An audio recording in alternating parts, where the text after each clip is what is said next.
I return, and in greater numbers. Hello again, everybody. I'm Loomis, and now joining me is Nirala. Star shines on the hour of our meeting. It's time for Minecraft Monday. Sorry to disappoint you, Kainoas, but every Wednesday is Minecraft Monday. It's long-standing tradition.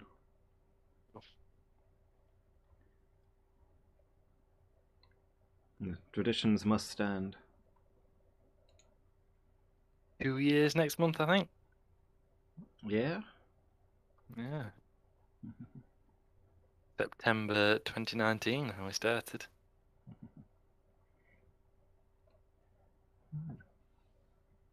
A home away from home. Sat on entering the realm. I'm going to cancel and then try Yeah, again. I'm stuck trying to log in as well. It's taking a very long time. Do you think the servers might be down? It would be unfortunate. Sure, doesn't it? So let's have a Google. Oh, nope, no, I'm in. Oh.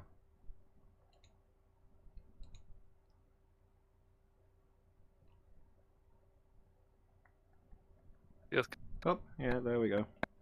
kind of laggy, but I'm here. There you go. Yeah, same. You kind of teleported us in several stages across that bed. Yeah.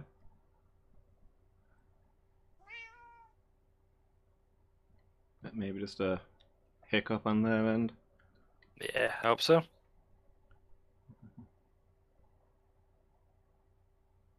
Should we not have gone to sleep by now? Yeah. Oh, There. ow! Did Whatever you? that was, it was terrifying. I think you got out of bed and bumped me into the wall.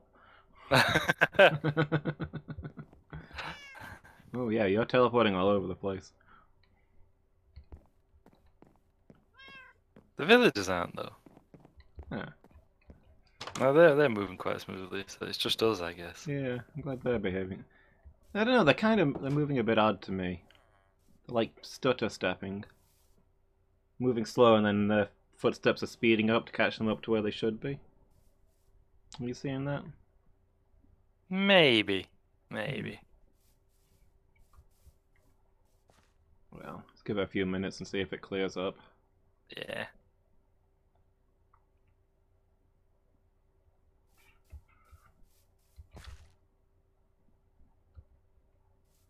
Got a new armor, novice. Oh, nice. That's just following them around to see how they're walking.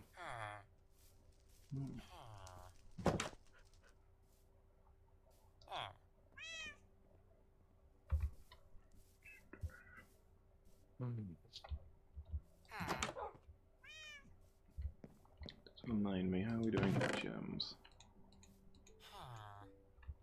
Okay, I'm gonna sink a few stacks into leveling up people with stuff we need. Fair enough. That's, you know. No, don't spend too many. Yeah. We've got to hoard them even though we don't necessarily need them. Obviously.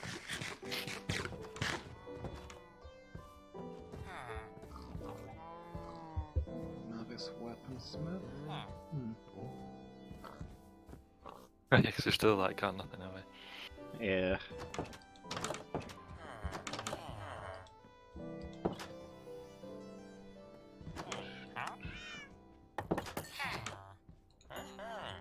Okay. Yeah, it doesn't affect the pumpkins, by the way, the pods all. Ah.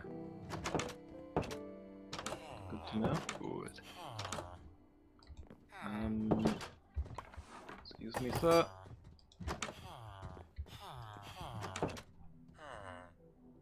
It's there.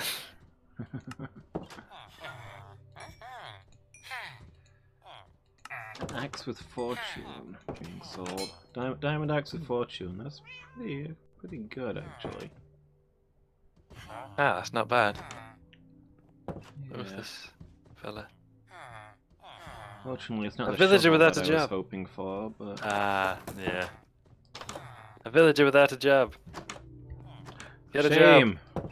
Where is he? Over near the fields. I'll come and shout shame at him. He's talking to Mr. Bork. There he is, look. Shame! Shame! Get a job! Shame!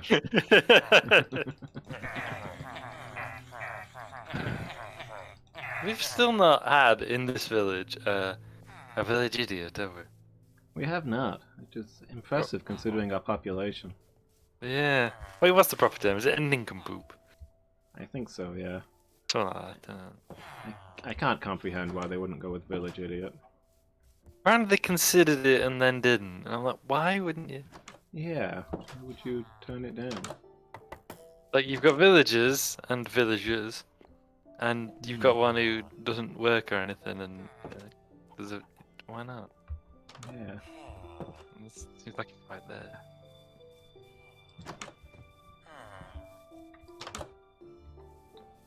I mean, I think we're concerned about the negative connotations of idiot, but I don't know. There's a cat down here, just running around in a frantic fashion.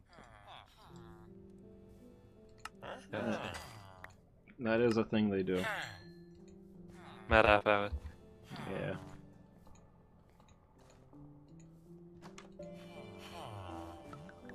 We'll never call it zoomies. No. I consider doing so to be immoral. Yeah. Zoomies. Oh, hi, Padre. Oh, they moved since he got back from his religious experience. Yeah, he's using the one on the outskirts now. Maybe it's closer to the temple. Yeah, maybe so. You know, he does buy Nether Ward. Oh. You were saying that we should have a big revenue stream from all this stuff now. Yeah. Hopefully so. I mean, I guess with these new fortune axes as well, now that I think about it.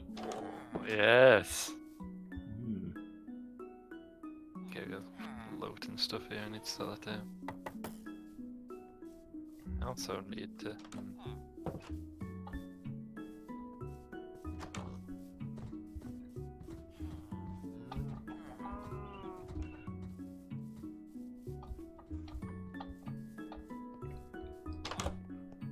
A bit of that.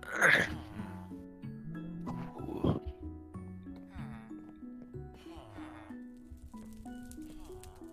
That could work.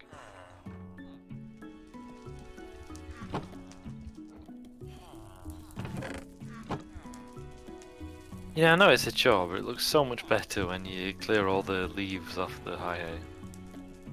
Yeah, definitely. The massive chore to do.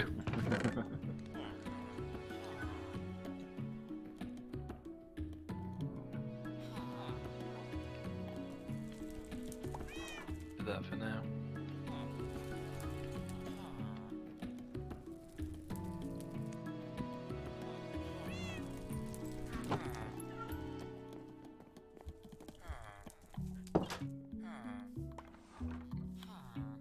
Scouting out a location while I do it. That's what in mind I might build in the village. Yeah. A prison? No. A workhouse. Are there no prisons, no workhouses?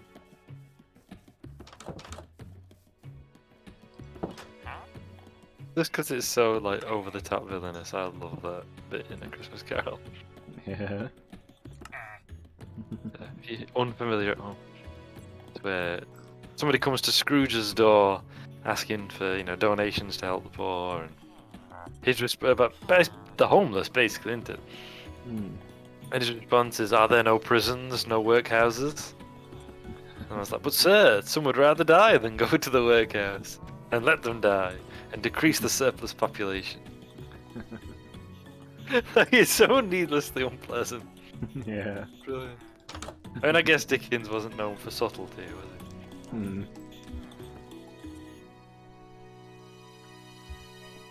He was known for giving characters fantastic names like Uncle Bumblechook. Possibly the finest name in fiction.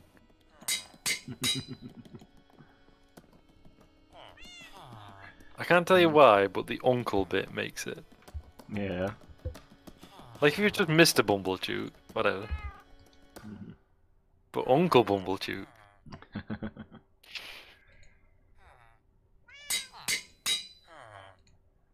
A large man who frequently describes himself as having the appetite of a bird.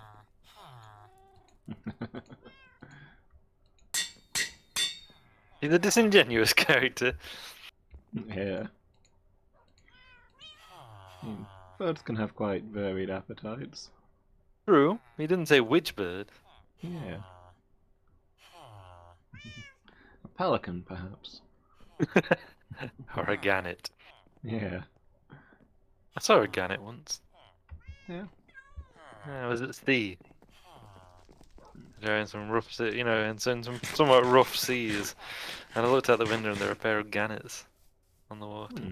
I was like, oh, cool, a gannet. They're pretty interesting birds. Yeah. It was a good distraction from all the people who were being sick. Hmm. There were a lot of people being sick on that boat. Yeah. Yeah, including my brother. Well, that's Oh. all.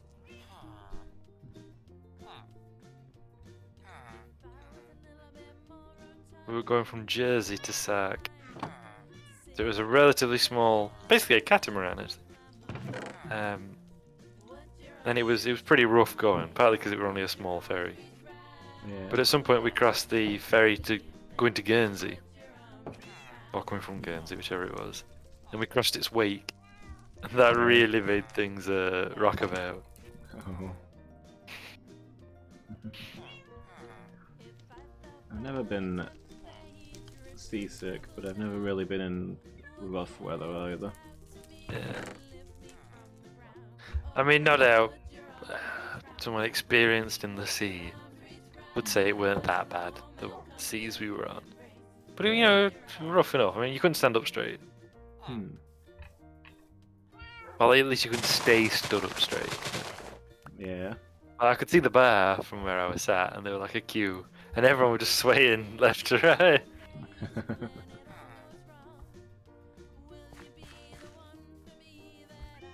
Yeah, not really bad though. Not like that where the ship's proper rolling. Merlon says ZZZ. But it certainly weren't smooth sailing. Yeah. See what I did there? Smooth sailing. Smooth sailing.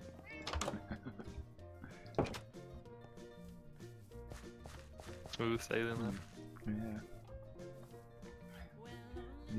Use the saying, but in its original context. A classic twist. Oh, that's where they all are. I wonder where all those chickens had gone. They're under the stairs.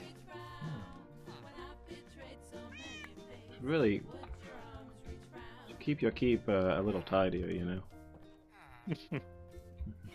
400 chickens. Wow, there's so many iron golems in the chasm. They're all either Such in the is the chasm or way. in that pen. Yeah. There's at least a dozen of them in this little section of chasm. Yeah. The other one that the railway runs through, which got the glass ceiling so you can see.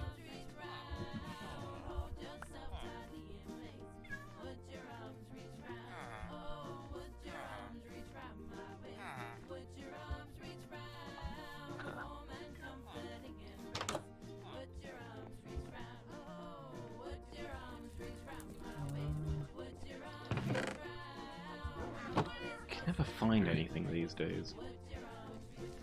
It's a half-done job, and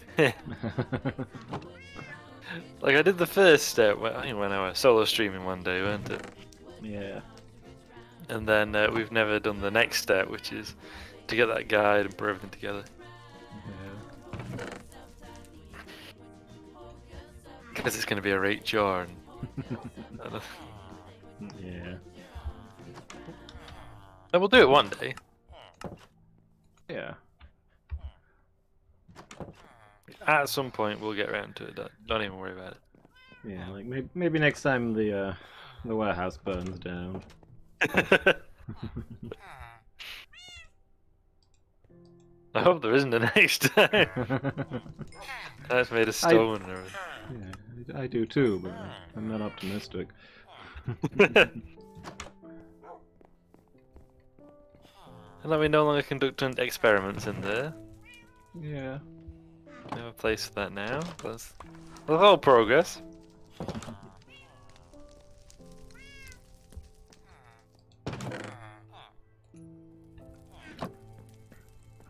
Why? It's in the name of progress that I must burn it down. I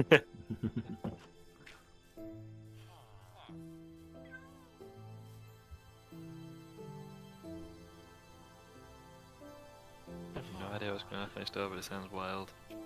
Yeah. Yeah. Mad parties. It kind of sounds like it, yeah. Don't know there's a war on.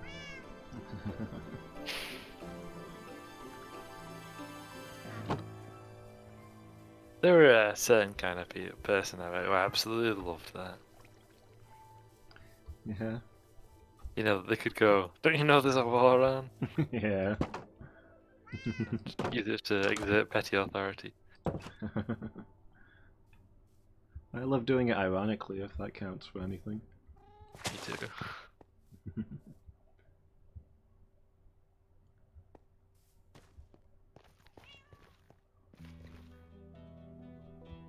What if I light this place using shroom lights? Ooh. It Nice. seems like they're pretty much... Is that not their natural purpose, to provide safe lighting for these trees? Ooh. I suppose it is, yeah. Provide your own light source. Yeah.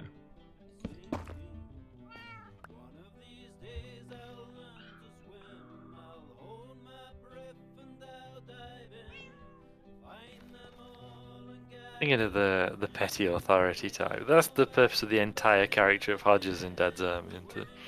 Yeah. The ARP warden who's just constantly annoying everybody and getting in their way and causing trouble. Yep. What I like, 'cause I mean, I know he's got some issues, you know, in terms of how they might have presented things in the 70s compared to now. Yeah. 60s, actually, when it started. But one of the things I always like is whenever there's something actually kicking off, Yeah. you know, like they think the Germans have invaded or whatever, everyone immediately drops all the habitual weekly nonsense Yeah. and actually, you know, even like Hodges, he is a joke character. I mean, they're all joke characters, but you know, he's there to be a petty little Hitler, essentially. I mean, they even call him that. Yeah. When he has a change of heart in one episode because he realises everyone hates him. But of course, by the end of it, he's gone back to his old ways. But he tries to be nice because he realises that the town hates him. I was just trying to do my best, Captain Manor, and I was just trying to help everybody. Etc. Yes. Yes. I think in his head he probably does think that all of his busybodying is helping everybody. Absolutely, I think that's why he's, you know, the characters are good in Dead's Army because they do all think that way. Yeah. Like Arges, for all his pettiness, like you say, he's busybody and genuinely thinks he's helping save lives from the Nazis.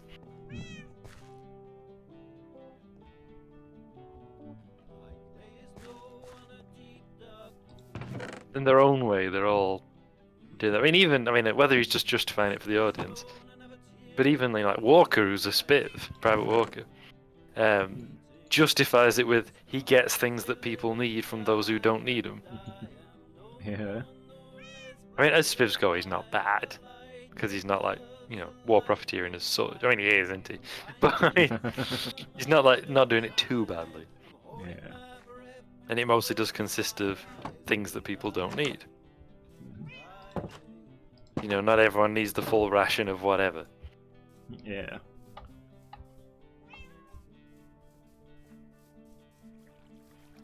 And therefore may be willing to sell it. And so on. Oh, that's maybe I'll do it that way. Corner.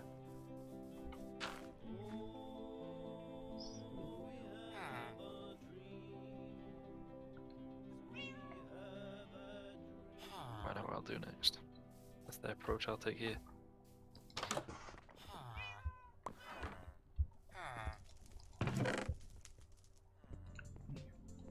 This spruce back. Oh no, there's a squid. Nah, probably too late for it. Yeah. Had to say squid die. A shame. Not to be heartless, but if it drops any ink, we could do with that. Way ahead of you. Got it. 3. Good. Oh. Oh no, this one's about to get stuck on land too. I mean, push it back in the water if you can. But if you can't, get the,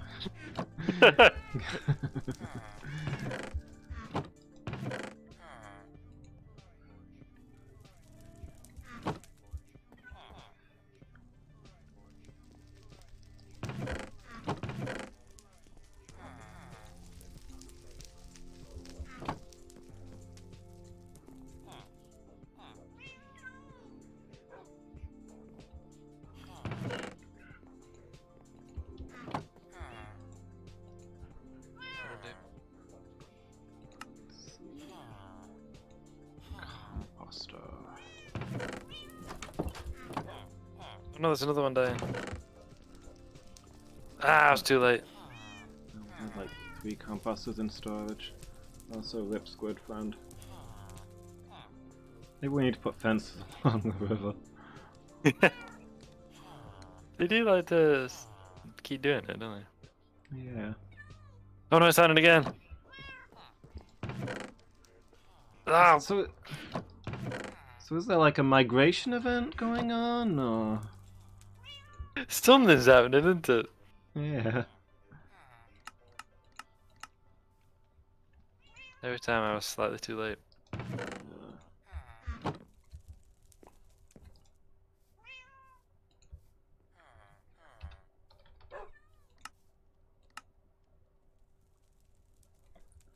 That bet on Simpsons that time loses a hamster over it. He's like, damn it, it's the hardest part of the job.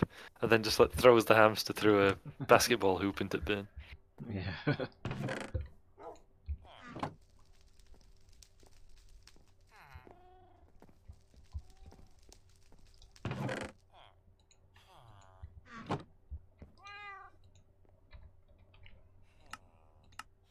Don't want to have another bed, do I? To replace that one I lost. Yeah. Is anyone who sells? Yeah, the shepherd who lives in my house sells beds, I think. Ah. I'm not sure if he's got them in red, though. Ah. You'll have to check. Illumus of Fail says ZZZ. I found the chasm. Let it mourn him.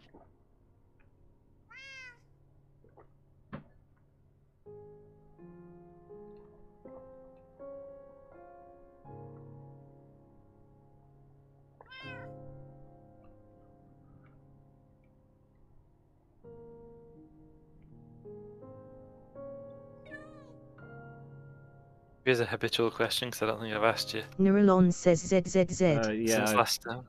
yeah, I've made it to Sol's time. How are you finding it? Good. I've only had one session because I had work the other day since you last asked. Even though I think it's been 2 weeks because no team streams last week. Yes, that seems legit. Yeah. But yeah, I'm still enjoying it.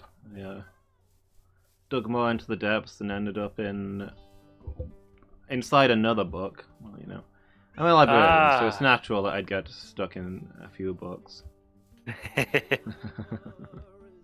There's a meme where it's you know, one of those like I don't really call it. There's a whole genre of memes where it's like a stock photo almost, but then like text in a kind of curly font. I don't know how to describe it. Like joined up writing font. Whatever you'd call that. It's, Cursive. yeah. You know, like your kind of live, laugh, love kind of stuff. Yeah. And you know, it's always like I don't know, wearing a warm sweater on a cold day, that kind of stuff. And it's one of them, and it's like getting lost in a good book. And it's a picture that, you know, the moment when you open the black book. Yeah. And the tentacles come out and grab you. That's the scene. Yeah. Oh, that's fantastic.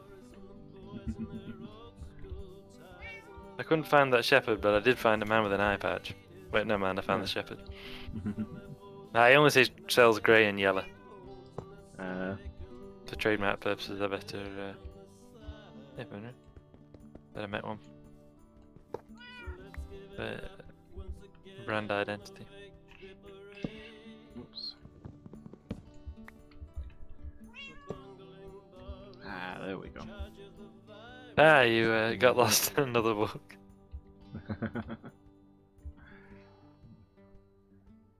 I successfully hoppered. I remembered your lessons from last time. Eventually. Nice.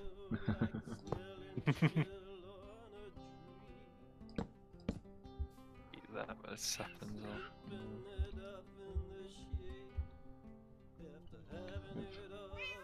I need a spruce block to make that look alright, but I've just put all of them away. I think I've successfully created a contraption. Ooh, I have to come and have a look. I found my saplings. I mean, it's just the standard design, but I just wanted one closer to the dark house. Ah, yeah, that's fair.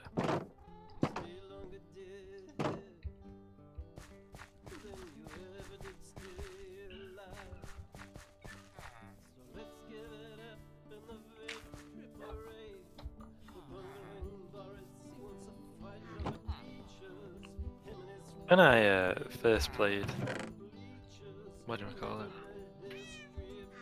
The Dragonborn DLC. Yeah. I hated the Apocrypha stuff. Yeah? This is horrible. Like, I thought it was cool. I thought it was, you know, the sort of thing you get yourself involved in and all that. Like, it was well made. I just personally hated it. Yeah. Etc. I'm not sure if so. Oh, is that not the wood that I was using? What would have I picked up the wrong wood? What have I got here? That is oak planks. I need spruce planks. I don't have any on me. Sorry, I've only got oak logs. Yeah, let me turn around. So wasn't sure if Apocrypha was just the book, the library area, the one that Emmaus runs, or whether the whole thing is Apocrypha. Apocrypha is a plane of oblivion. Okay. Because Emmaus introduced his area as Apocrypha. Well, he said welcome to Apocrypha, and I wasn't sure. I assumed that was like a bubble dimension at the time until I entered the other area of it. It's Apocrypha is a place where people get lost forever, which may explain some of what we're about to do. Like, people go into Apocrypha and never come out. Yeah. Very often.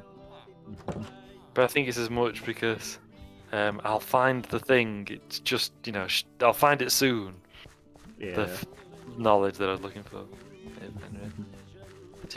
No, mate, don't sell the torch. But yeah, so there's the 16 realms of planes of oblivion.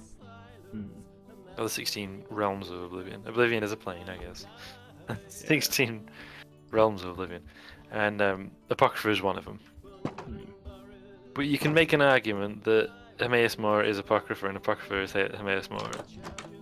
Oh, okay. So he like runs Because the whole thing, not just his library. That's it, yeah. The Apocrypha is the library. Right. That endless library is what Apocrypha is. Okay. But the bit where I met Mirak? Mirak. Got a Mirak. fantastic voice, Eddie. Yeah. Send her send her back to await my arrival with the rest of Tamriel. I was like, oh, you're so cool. I wish you were the main villain. I mean, I like Alduin, don't get me wrong. You know, still. Mirak. Yeah. Yeah, the place where I encountered him didn't seem to be a library. Oh, it's... I'm not going to spoil anything. But it was Um, inside a book and otherwise looked like the same area. Which is why I it's thought just that it was like a plane in which Hermaeus had built an endless library. There are, I guess, that bit isn't a library. Yeah. It's just like an open area. He's built his base inside one of the break rooms or something. Yeah, yeah, exactly. One of the meeting rooms for clubs. Yes. I mean, that works. It's basically what he's done as well. Go down.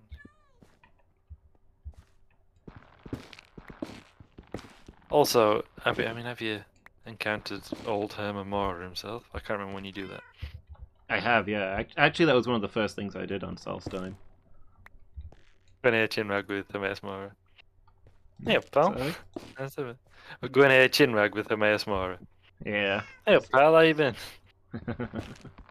Yeah, I stumbled into it as like the first thing I did on the island. He's a chill dude. I got along with him pretty well. I was a little disappointed when I got dragged into the other realm that I couldn't shout to Hermaeus Mora to give me a hand. Oh, he knows. He knows. Yeah. Knowing is his thing, which is why I say he knows. Except the Yeah. one thing that he doesn't know. Hmm. But he knows that he doesn't know it. There's probably more than one thing, but no. He says what he says. Not only does he know not only does he know what the thing he doesn't know is, but he knows the thing that he doesn't know. Exactly. There are no knowns. But yeah, so Apocrypha is Hermaeus Mora's Plane of Oblivion. It is. People make the argument sometimes that the Planes of Oblivion are the Daedric Princes Okay. because they are shaped utterly by him. Yeah. They, essentially they control reality there. In that reality is what they define it as in their own Planes of Oblivion. Yeah.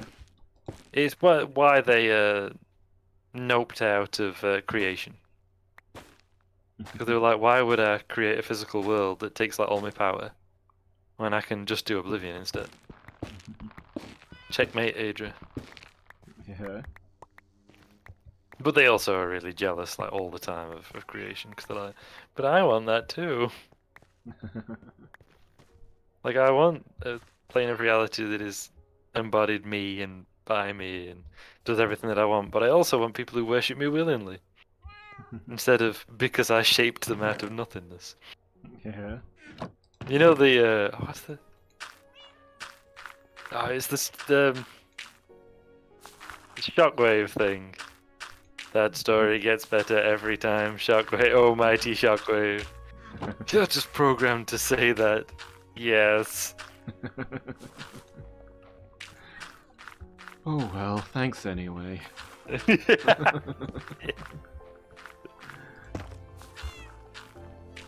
That's basically what the Daedra have got going on. They have the the lesser Daedra who just kind of exist as fragments of them. Yeah. And therefore, the Daedra themselves know that it's not like real worship or anything. Because that's their entire purpose. Yeah. If you're interested, Neuralon says I ZZZ. believe they're made from chaotic creatia. But I don't really know what that is, and I don't think anyone else does either.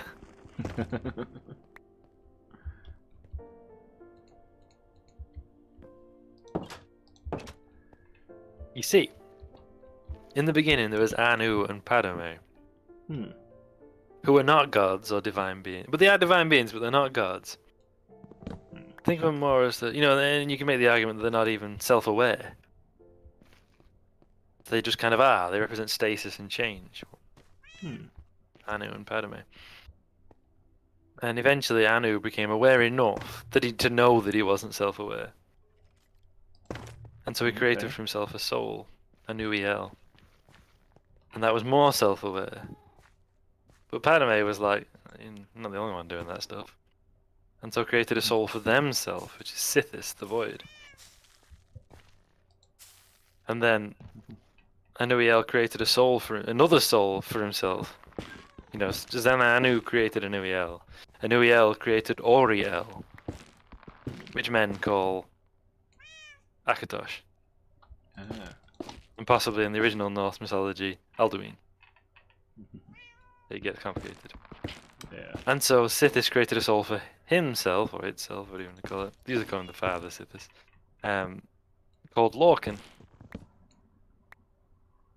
And then once those pair existed, representing respectively change, I guess, in terms of Lorcan, the challenge of things that exist, I suppose. Yeah. And Auriel represents time. After that, all the others could start to fall in there, and each embodying a thing. Hmm. That's how most of them were Padmaic in origin. Are the Daedric princes, but not necessarily. Right. And it gets more complicated from there. Hmm. There's a bee And the inside here. Khajiit says, sorry, go on. There's a bee in here. Oh, nice. Yeah. In as in like inside somewhere. In the dark Chat. house, yeah. Well, there is a bee that flies around there, so it must have flown in at some point. Yeah. Is it trapped? I mean, I guess so. Unless I leave the door open. I don't know if it's distressed about being in here. Well, they not a lot of flowers. Yeah. I don't know if they can do anything with nether fungus. Let me go open the door and see if it'll fly out. It's kind of what you do in real life. Yeah.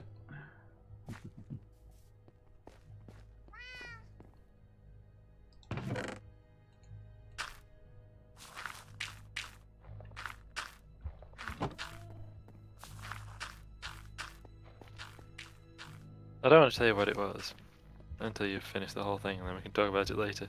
But there was some early-ish on content to do with Mirak and Apocrypha and everything that sounds really cool. Ah man, I wish they'd been able to integrate that. I mean, maybe it didn't work or something, and that's why they cut it, or maybe it was time, but it would have been pretty cool.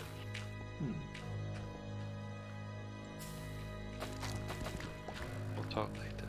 When you've read some more books.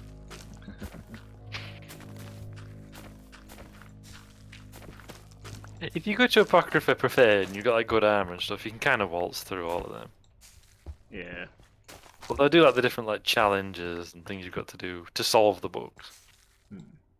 So some of them are very straightforward, but not all of them. I appreciate it. I mean, you'd expect it from Apocrypha though, so that makes sense. Yeah. It's honestly less insane than I was expecting. Yeah, it's just endless bookshelves, isn't it? Yeah. Because I assume you've done the one in... Oh, what? You must have been to Mirak's temple, therefore. Yeah. I like the dead dragons everywhere. Yeah. Bones all over. And or posed. Hmm. It does say something about a man who's willing to like kill a dragon and then pose its remains in his temple. Yeah. Like, no wonder the dragons hate him. Yeah. Lol is essentially what he was doing.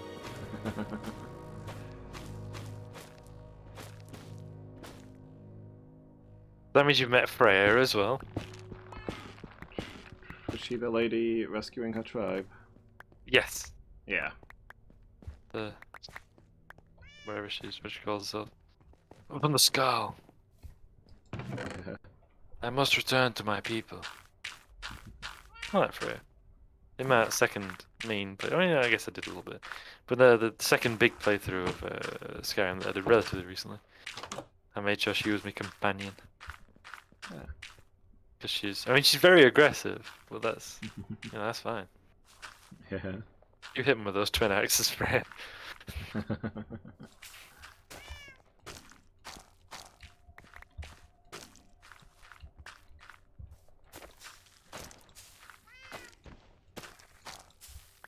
Obviously, in my first main playthrough, the companion I mostly had was Serana. Hmm. I never Why did can't the Dawn Guard in my second big playthrough. Yeah. But I didn't like do complete everything. I did bits I wanted to do. Oh crap, I've fallen off. Ow. I did bits I wanted to do and thought, maybe I'll come back later, and then I got distracted. Yeah. I believe Yeah. it glitched for you. Yeah, I can't get rid of Serana. She refuses Why to would go you? home. How would you want to? She's cool. I mean, she never shuts up for one thing. Well, true. She also gets into fights with Vizago a lot. Or another. Oh, because of his chain lightning. Yeah. If he glances her, she fires back, and then they just start blasting each other, unable to really damage each other. I had that problem with Master Nellath once. Mm. Chain lightning to Freya. I was like, no!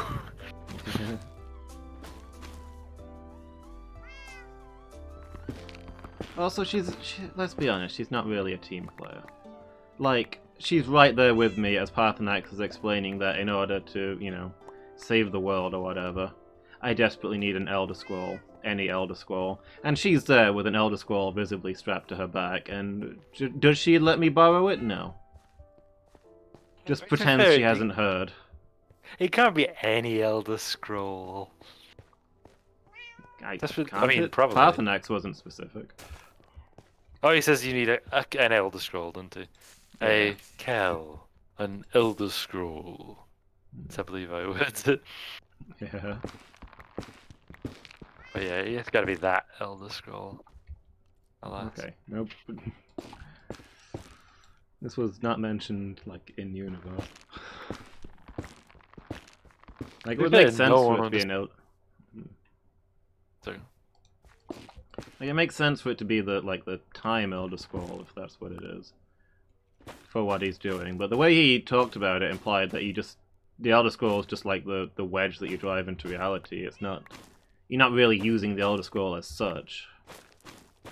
It's just that it reaches into the places you need to reach.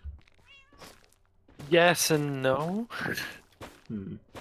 I mean, the first thing to note about Elder Scrolls is no one knows what they are. Yeah. Like, not even what they are. So, yeah, I mean, probably. Don't need a specific one, but they all have a specific thing that they say. Yeah. But what it says varies between readings and readers. Hmm. So when I say they have a specific thing that they say,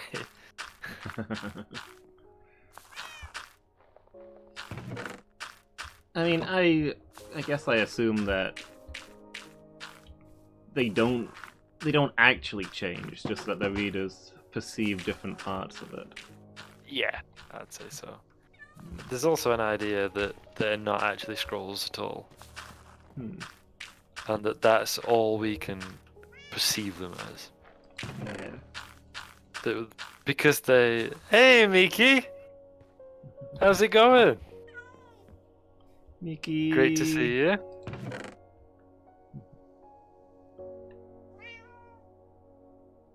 Thanks for dropping in. I hope you're doing okay.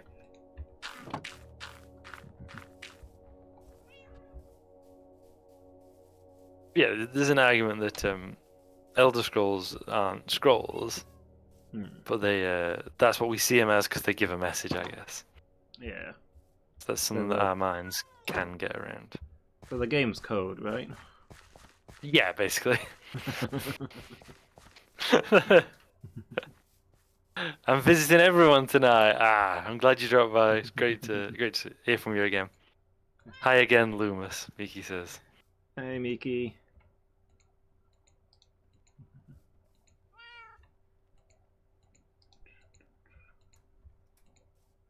Ah, I do appreciate you dropping by, and I hope you're doing okay. We've all been thinking about you. Yeah.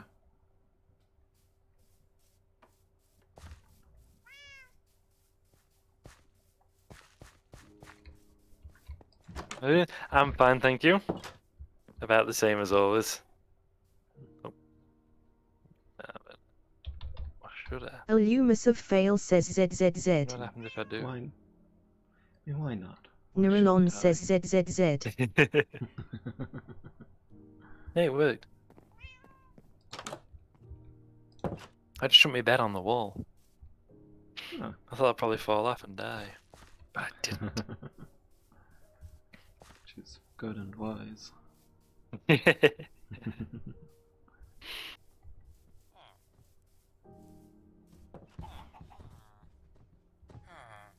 Everything has settled down for now, just waiting for my internet to be sorted out. Well, that's good. Yeah. I'm glad things have calmed down. Yeah, it's a big relief. Yeah, it really is. I think we were all worried, weren't we? Yeah. Yeah, Oh, crap, I've I fallen got off the very wall again. worked up about it. Me too. I was with my mum and dad when I got your message, Lewis. Yeah.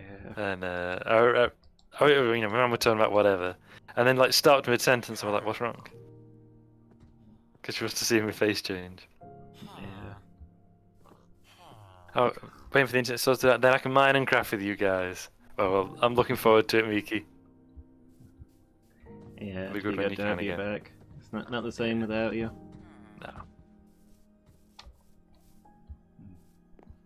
Yeah, I pretty much holed up in my room and just sat with my computer for a few days while I hoped for news.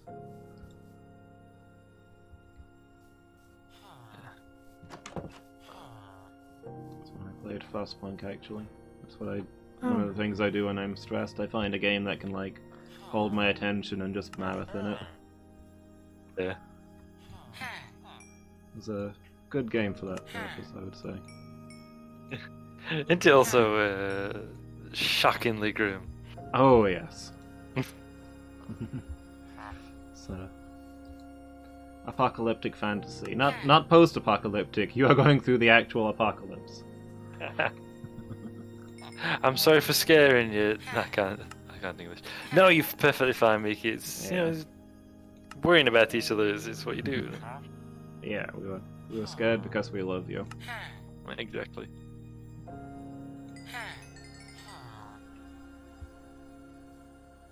Oh, is that why you made several Frostpunk references? Yeah, because I just played it for like 4 days straight, like no breaks between, trying to keep my mind busy. So yeah, it was very much on my mind for a while, I guess. You know, a lot of the references stuck in there. Like me with Elder Scrolls or Fallout references, depending which I've played most recently. Yeah. You see the wheel is a tap. Yeah, the plot to Frostpunk is that the world is freezing. We don't know why, just each day is colder than the one before. Sure. And you play as a bunch of refugees from London who have decided to strike north. Because now that the seas are frozen, you can walk to the Arctic Circle, where there are Arctic bases that are prepared for the cold. Ah, it makes sense. Sorry, I was cussing because another Yeah. squid died.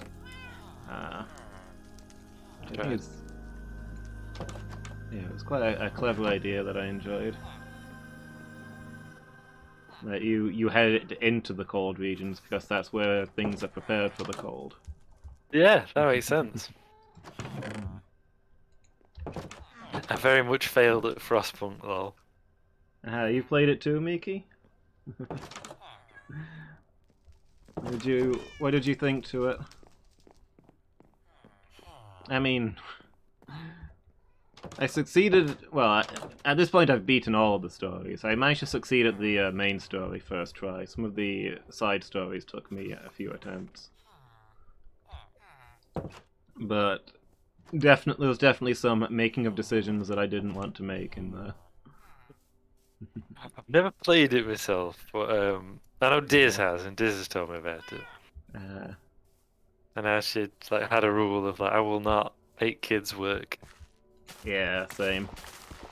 Although there's one of the scenarios where that rule's already in place. Ah, you can't make kids work. No, well, the rule is already in place that allows you to make kids work. Ah, yeah. Yeah. I used them for some light duties, but phased them out as quickly as I could.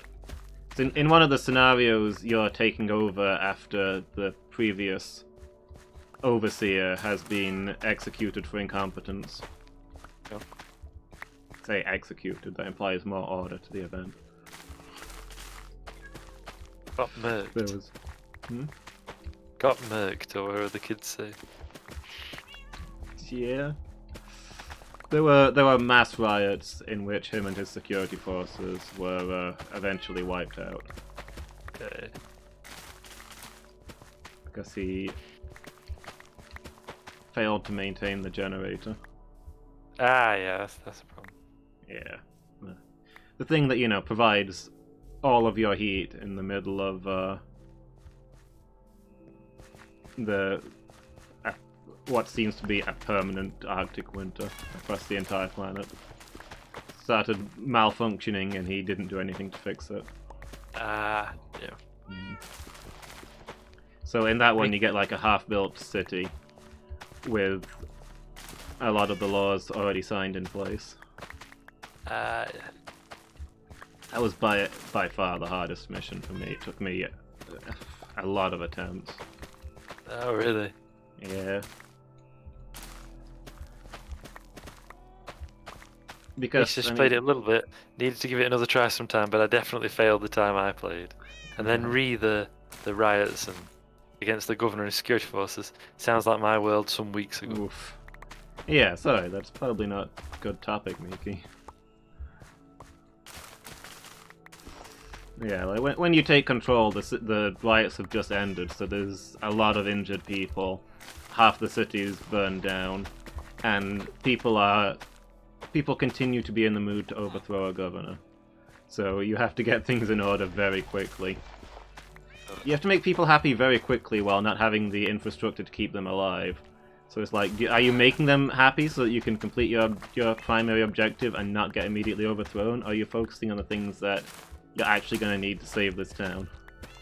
That's a bit of an ethical quandary. Yeah. The game is heavy on those. Yeah.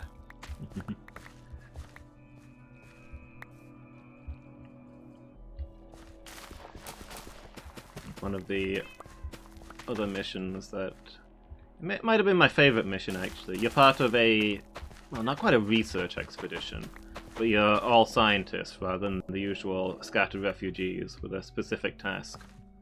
You have samples of every seed that the government could get their hands on from around the world, and you're to build a facility that will survive forever. Oh, like the one up in Norway. I guess. I don't know much about that one, but yeah. The specific idea is that if the winter ever ends, any survivors can find your arks and reintroduce life to the Earth. Ah, yeah. That's the purpose of that thing up in Norway. It's up in like Svalbard or something. You know those like islands way up top of Norway? Like Norway's already way up as it is. Yeah. But you know those islands way up above, mainland Norway. There's a vault built in there that's like under a mountain or something. And the aim is to keep a store of every seed on Earth. Yeah, exactly that then. Yeah. And part of it is if there should ever be some kind of global devastation, then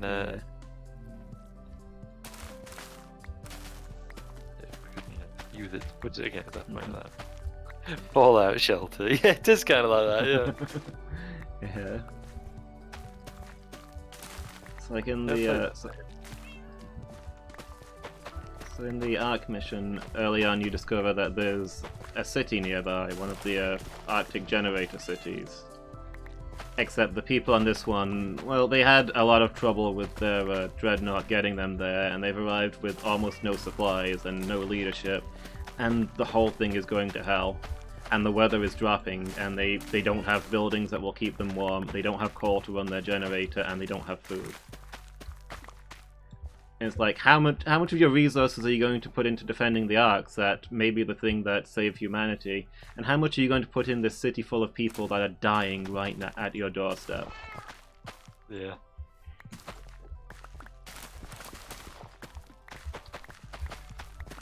You save humans or humanity. Yeah.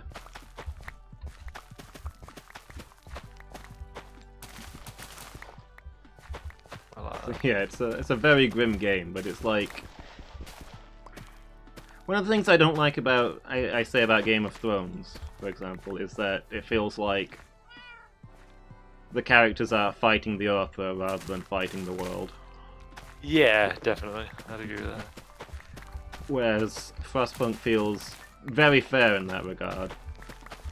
You're not being like hecked over. It's just this is a really miserable setting, and you've got to make the best of it. Yeah. That's good, I Neuron like says that. ZZZ. Mm. Yeah, like I say, the characters, it does feel like they're constantly being set up to have something bad happen. Yeah. Also, everyone's an idiot in Game of Thrones. Yeah. Like, even the characters are meant to be geniuses. Yeah. Not really. But they are by the standards of the setting, I guess. Yeah.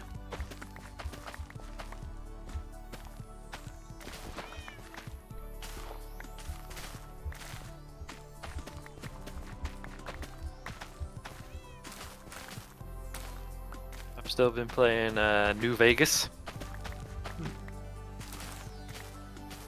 Same Yeah. critiques apply as before, sorry. Go on. Yeah. Have you seen its true beauty yet? No, yeah, I'm 70 hours in, and they say you got to take 100 hours to, start to Well, appreciate yeah, it. you've got to give it a fair chance. Come on, man. Say like 100 hours, and you can really start to appreciate His Majesty. Yeah. It's like obviously, a mere 70. What can you expect? Yeah. I mean, you're not really going to get it on a single playthrough either. The game was designed to be replayed. Oh, absolutely, yeah. There's definitely some things I would do differently were I to play it again. First of all, I'd optimize my character better because the game is built for that. Norelon is not. Yeah. I mean, I'm alright now Hmm. because I'm level 46 and the level cap is 50. If you've got all the DLC installed. If you've not, it's 30. Yeah.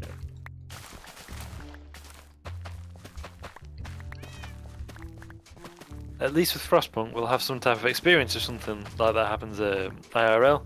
Not like if something like that happens IRL. Not like civilians will be allowed to call the shots, but worth a try. Yeah. Yeah, I think, with a catastrophic climate crisis in the game, there might have been some social commentary in Frostpunk. It's about the fact that in the 70s everyone thought that the planet was... Because the planet did... things did seem to get colder in the middle of the 20th century, didn't they? Mm. So everyone thought we were going to head for some, endless winter. Is it a critique of that? Yes, exactly. The game's really an intense satire of the idea that, that the climate can change, that people can affect the weather. Your inability to control the weather is like the core drive of the game, so it really satirizes that concept.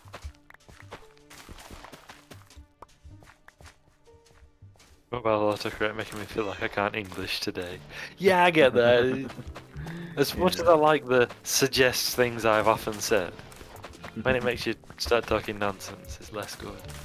Yeah. Goodbye, Fenrir. Right, hit Fenrir. That's it, goodbye. Yeah, it was in the middle of those really, really hot days when I was Oh, playing it. yeah, it was. Yeah. That's when I remember Dad's. And like playing this game where it just got colder and colder and things broke and the environment became horrific and etc etc with each passing day. It felt very relevant. Fairly sure Angel had the board game. In fact, seeing as I've got a load of Angel's games still, if we're not going to take back to him because pandemic, I've probably got the board game. Of Frostpunk? I didn't know there was Yeah. one. Yeah. Oh, that's interesting. It's a bit like the Battlestar Galactica one, you know, like every turn there's a crisis you have to solve. That sounds about right. And as I we were talking however many years ago when he showed it me once, and was like, Yeah. next time we're not, doing an RPG, but we've got everyone around, we should play this because Yeah. it's cooperative. And it seems like I think every turn it gets colder, and you've got more problems arise from that, and you have crises to deal with, Yeah. etc. It starts getting to the point that your superheated greenhouses have frozen soil that seeds cannot survive in. Yeah. Yeesh.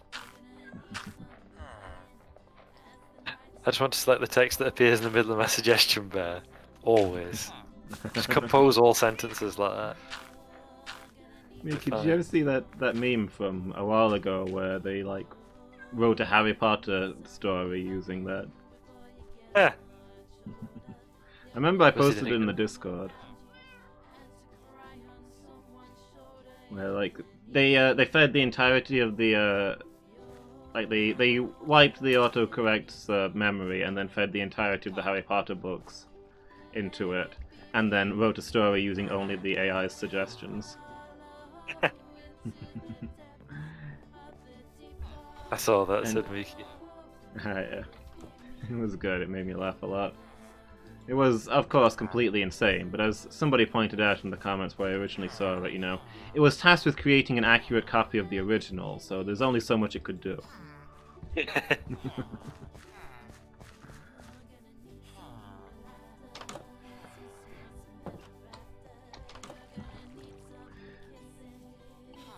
Dumbledore patted the pig of Hufflepuff.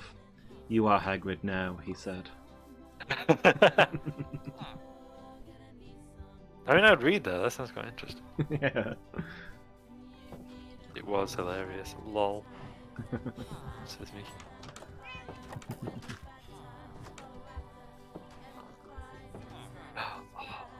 I don't think I've got Monkasteer on my channel. I need to get Monkasteer in there if I am. Yeah. Also pauses. Pauses. It's a great note. Yeah. I need to get that in. So much better. What did I see? No. Imagining things. Finished because there's 4 DLC for New Vegas. Hmm. Each one on your system raises the level cap by 5, which is why it's 50 if you've got all 4. Which I have. As I say, I don't really need to worry about being optimized now because I'm skill 100 in all but 2 of the weapon skills. Yeah. So it's don't matter as much. And gotta get myself to bed now. It was good seeing you, Nando's, and seeing you again too, Loomis. Great to see you, Miki. I'm really glad you dropped by. It's been really nice. Thank you. And Yeah, very much so. hope you have a good sleep. Yeah. Have lots of sleep and take care of yourself, Miki. And don't be gone too long.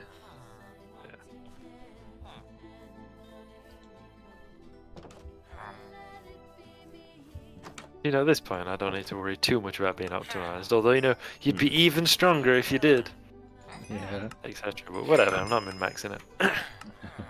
I'll be on Discord now and then. Great to hear it, Miki. Always great to see you.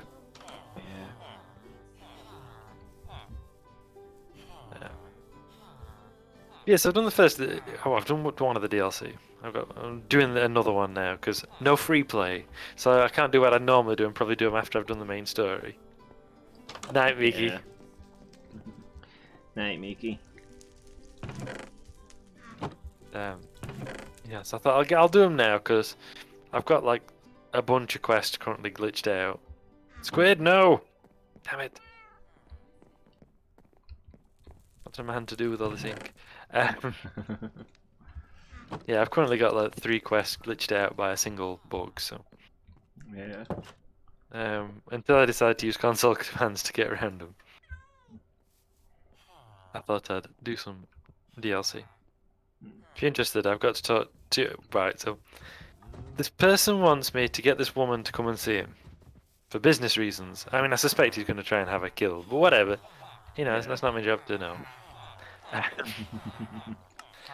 So, but she, like her caravan, not literal caravan, you know, trading caravan, Yeah. is held up by customs or whatever. You know, the NCR and their taxes. And so until she gets the clearance to leave or somebody buys the title of the caravan, she can't or won't leave. Yeah. So in order to get somebody who can buy the title of the caravan off her, I've got to go and, you know, get on good terms with them and do some work for them.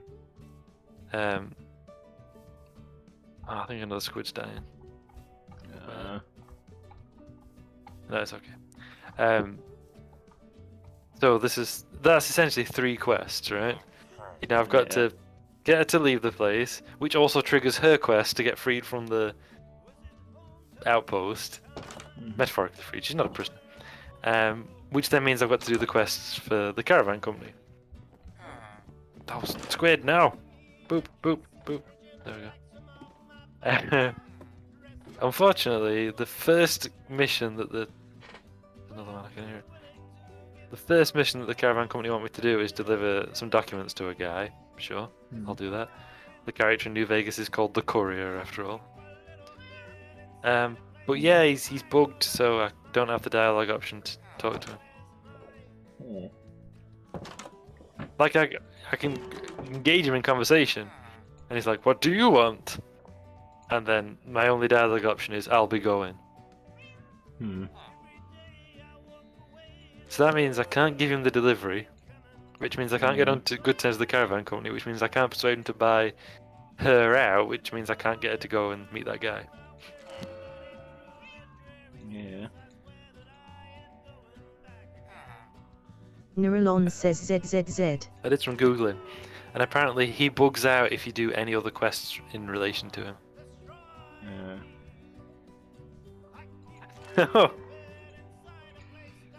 So yeah, I'm stuck in that regard.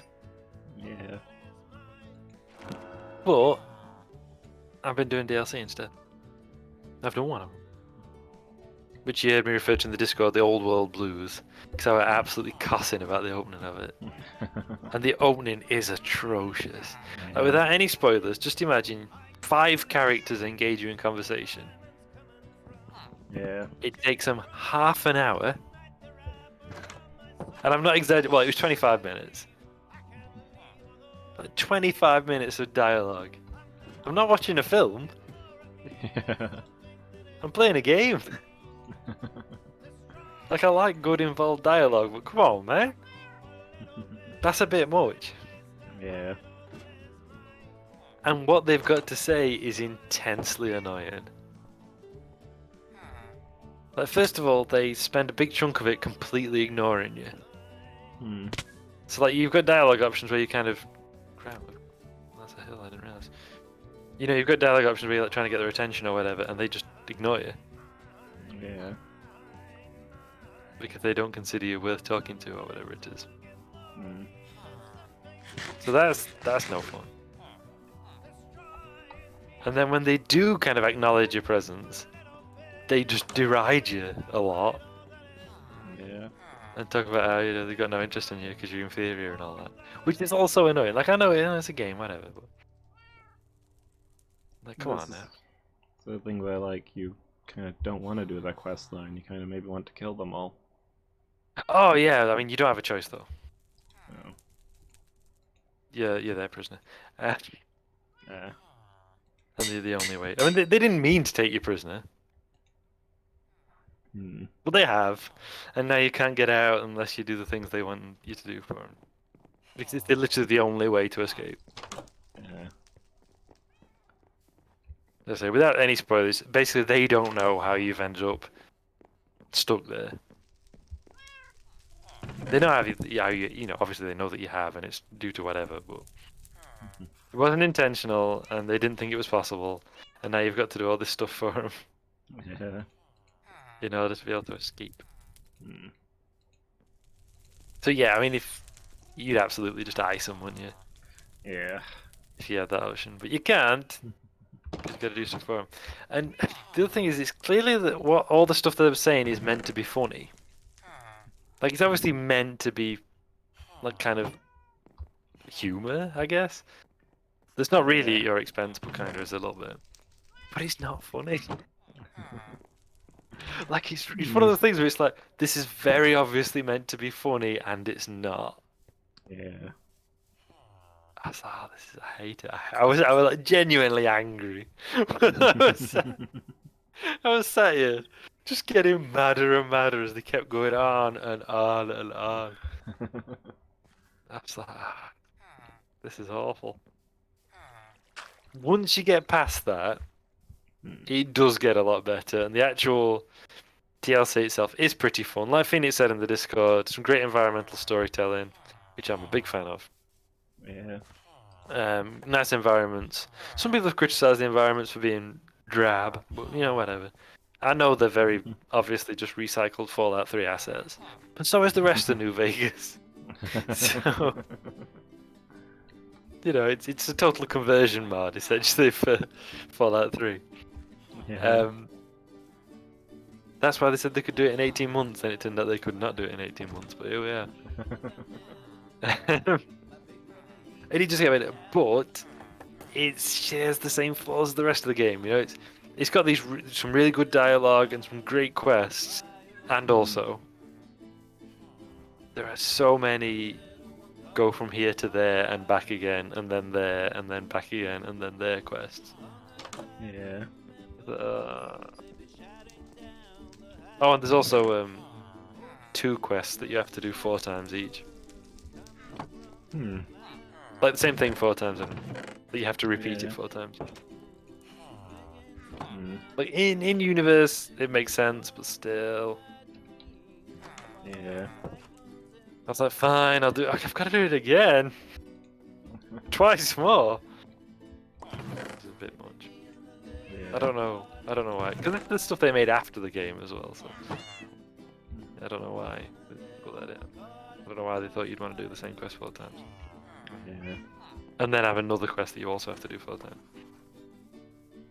Look, I know technically you don't have to, but if you put that in front of me, I'm going to do it.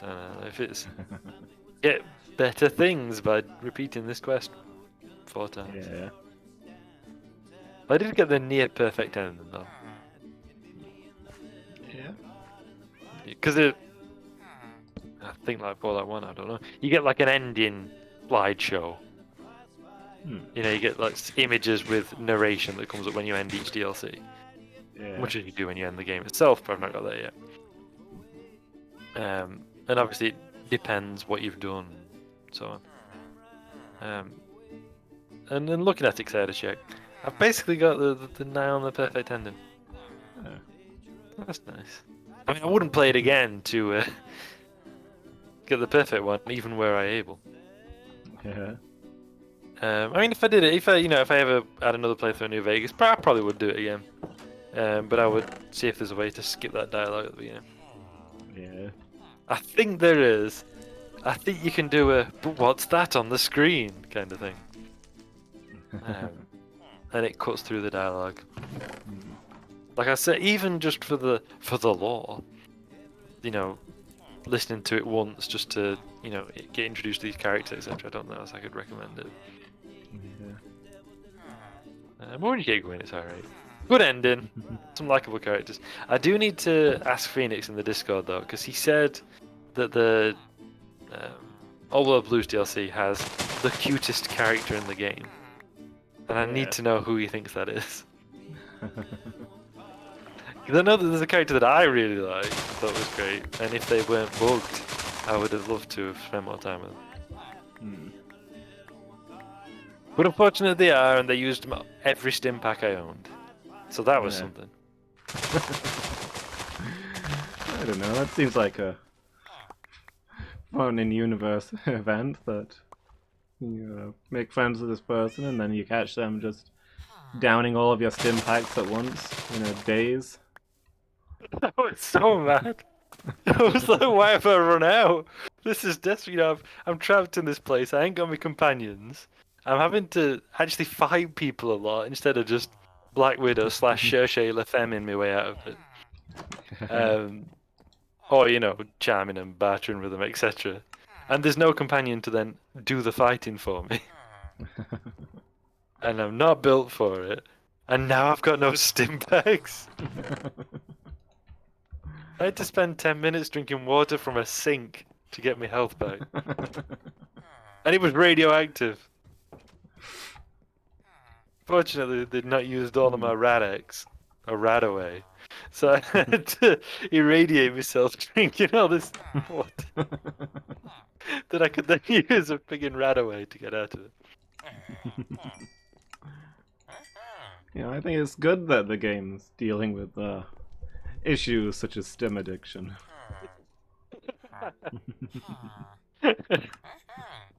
Yeah, just imagine like you're getting beaten up by 2 cyber dogs, and you're like, oh, this user stim pack 0. How is the 0? I need those to live.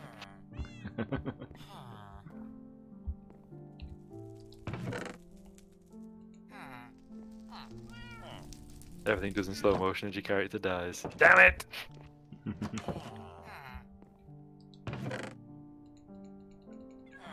Used a lot of my medics too.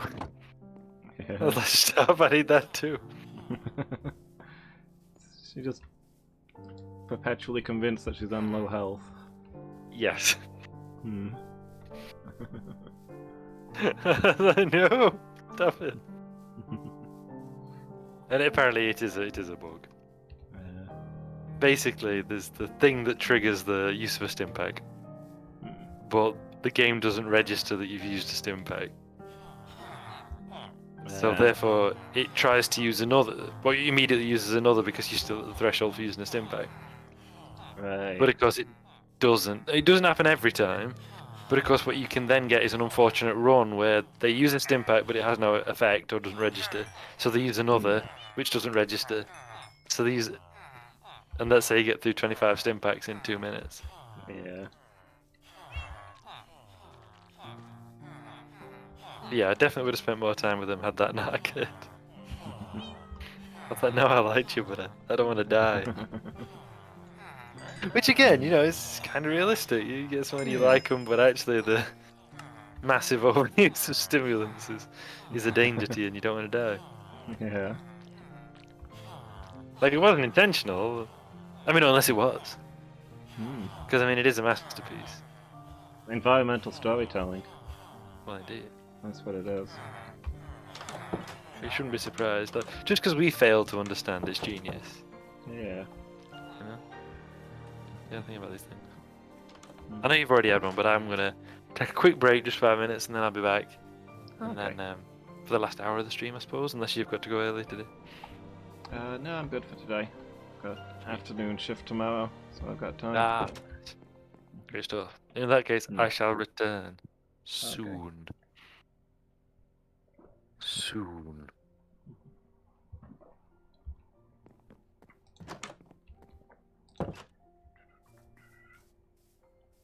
And we'll continue trying to find. Ow!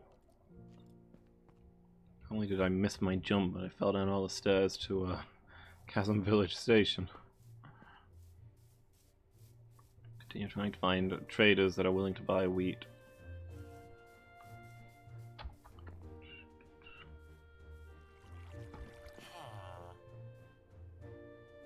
Oh, guy on the roof. What will he see?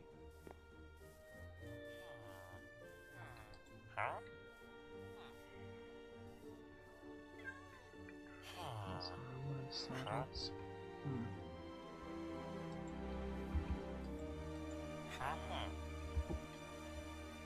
That's one of the farmers, but he's not been to his workstation yet. So So there should be 2 farmers that are willing to buy wheat. One of them didn't have a composter, so I placed another one. And then we've got the apprentice who buys it. Just a matter of whether they go to their new composter. It's still kind of lagging. I wonder if I should close it and reopen it.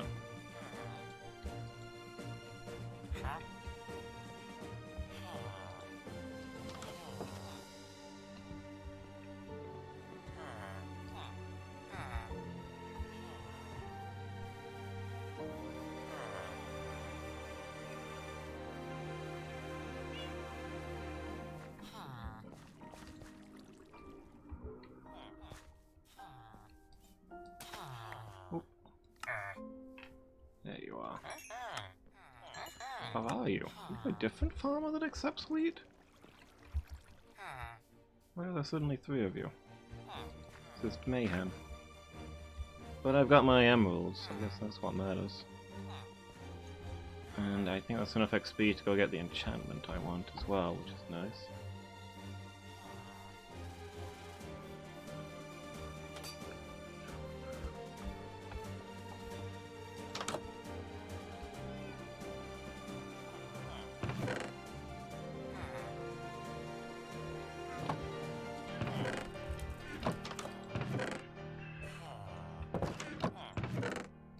Away the wheat. I guess the mushrooms. Oh, there's this food in here.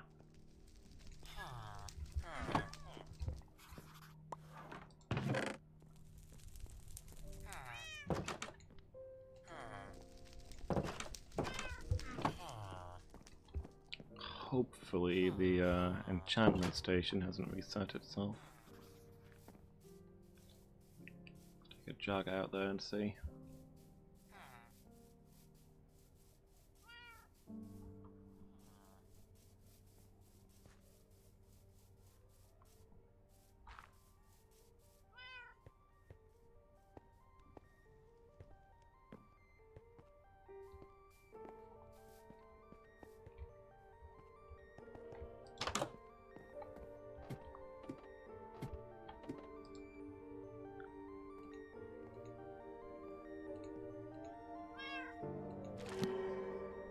Yes, there we go. Efficiency, please.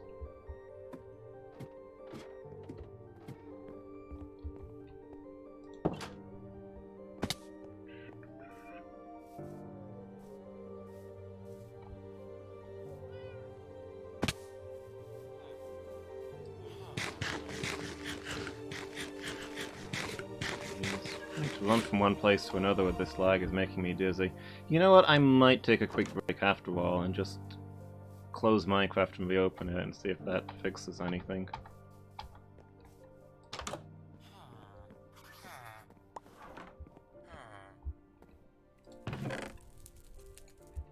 Let me just cast my enchantments first.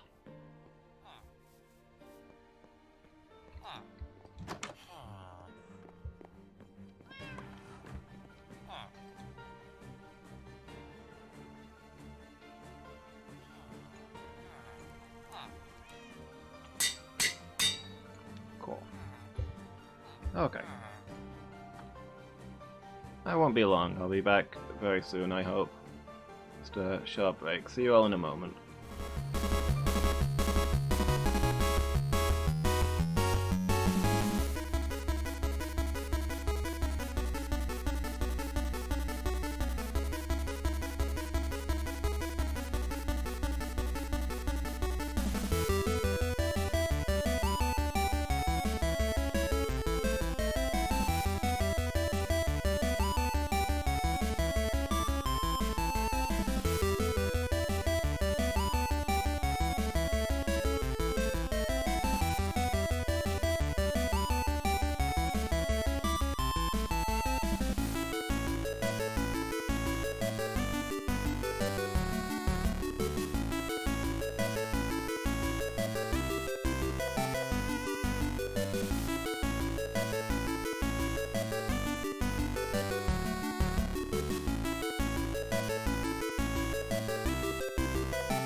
have a message.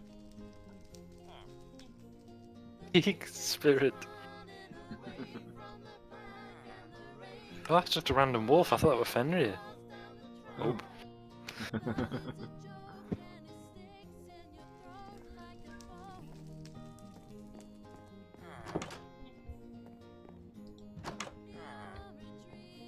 Anyway, how you doing? Good. I took a break to reset Minecraft in the hopes that would have fixed the lag Ah, going on today, but it doesn't seem to have done so. you're still getting a lot. Yeah, That's a shame. very stuttery. Mine's not been too bad once it got settled in. But I don't know how I appear to you, of course.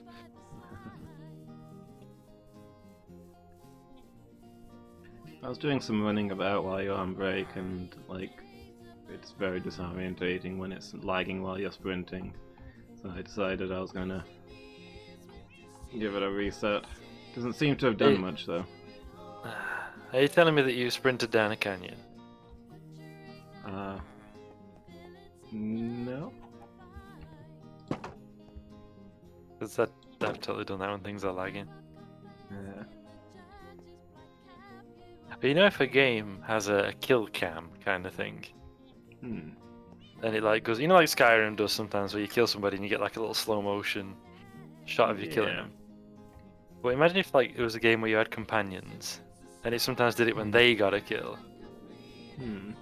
and you're just in the middle of doing something, and suddenly everything slows down. So when it cuts back to you at normal speed, you end up just like blazing away into the air or something. Yeah. I'm not saying it's happened, but it's happened. Hmm.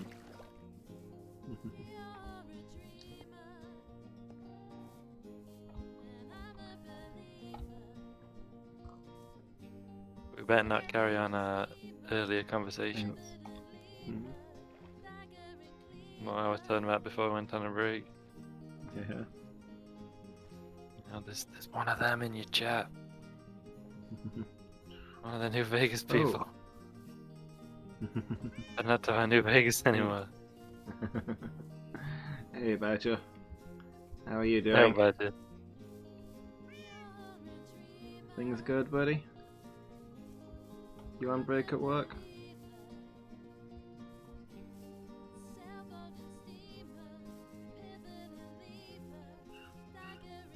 I was gonna say, it reminds me of a problem I had in Final Fantasy 12, oh, which I guess not technically a bug. Everybody involved is doing the thing they are supposed to do.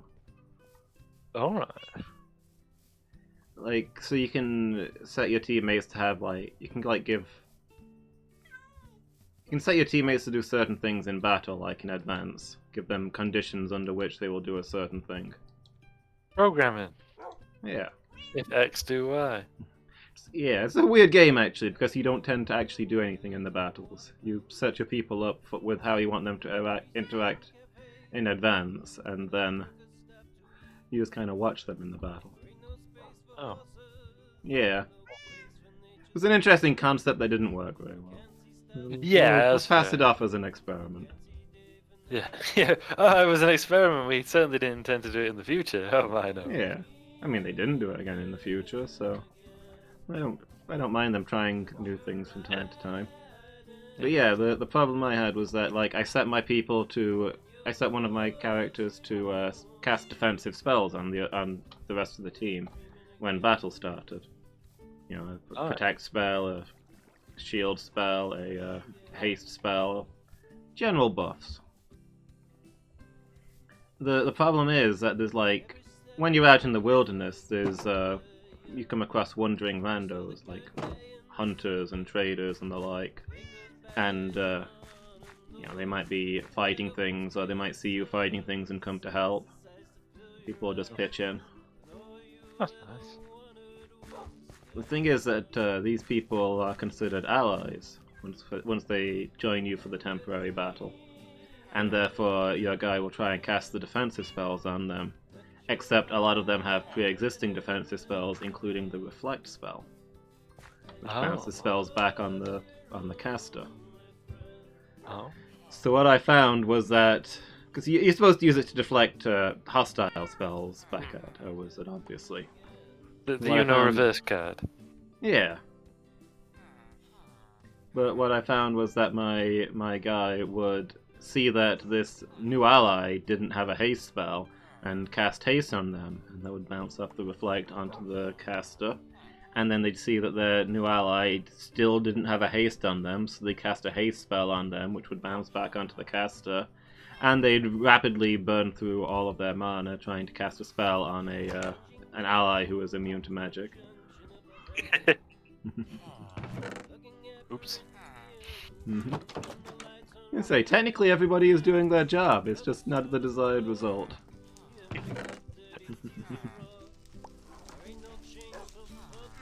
I'm interested with that. I mean, I guess technically it's a bug, right? Or is it just poor scripting? Is that what you call that?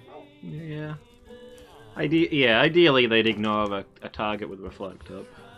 Yeah.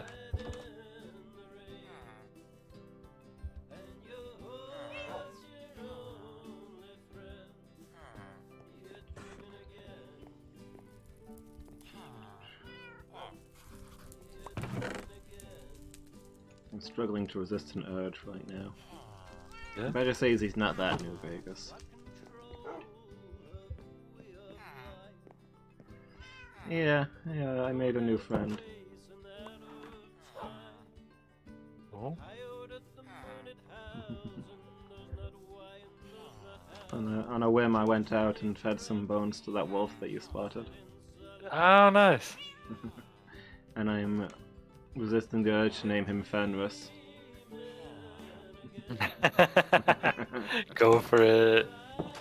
Yeah? Yeah, why not? Fenris and Fenrir. Yeah. They can be brothers. Exactly. Brothers!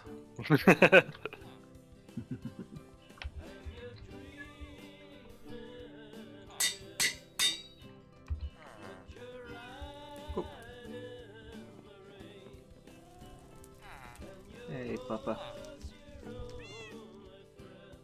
Fenris and Amberlamp. Their own little party.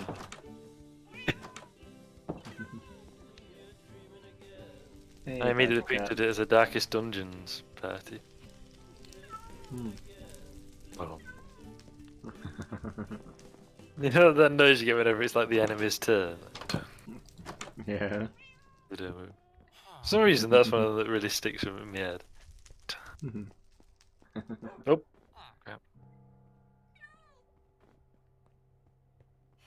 That and the horror. I don't know why I was muttering that to myself the other day. Like nothing horrible had happened. I just remembered it while I was like putting my snap up.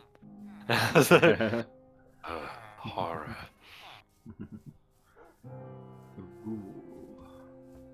Yeah, exactly. Like random things that you remember. Blurred vision. I was coding cataracts and I kept seeing blurred vision of ringing gears. The end approaches.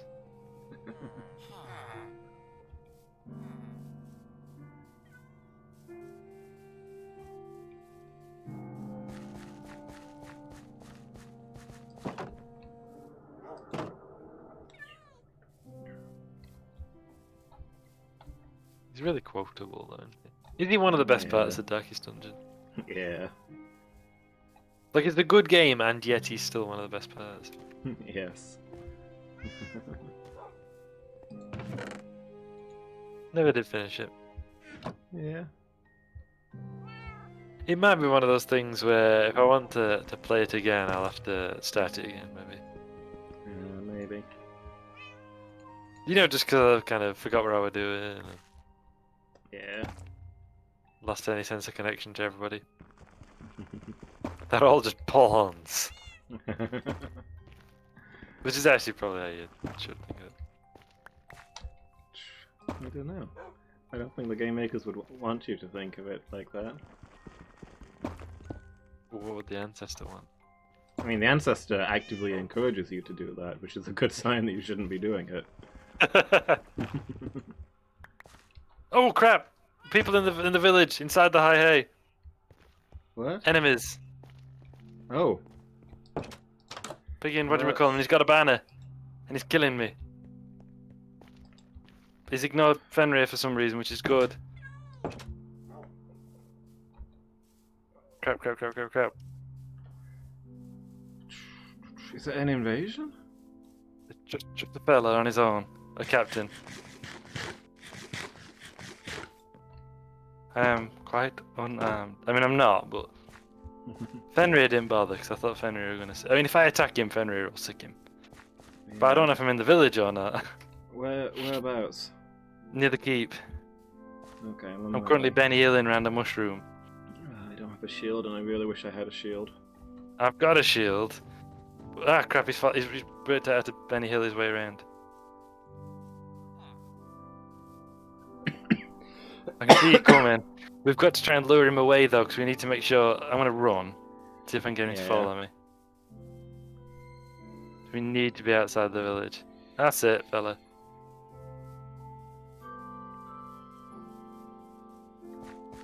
That's it, come on. Follow me. Har. Come on, this way. We're safe here, right? I hope so, but...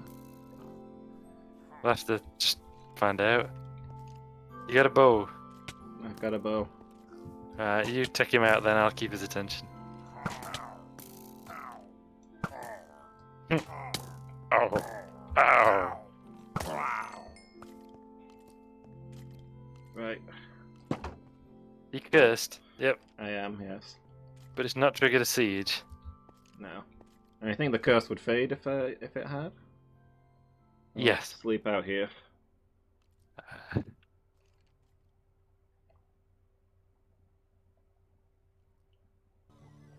Sounded like a skeleton just died, and I don't know what that's about. Hmm.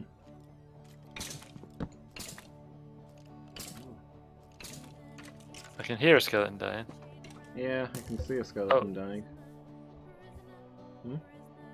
I just saw an arrow come flying at you. Okay. This crossbow's got warrant charm 1.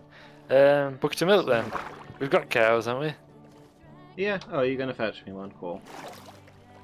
Yeah, I guess that makes more sense. I was gonna walk to the dairy farm. Oh, another wolf.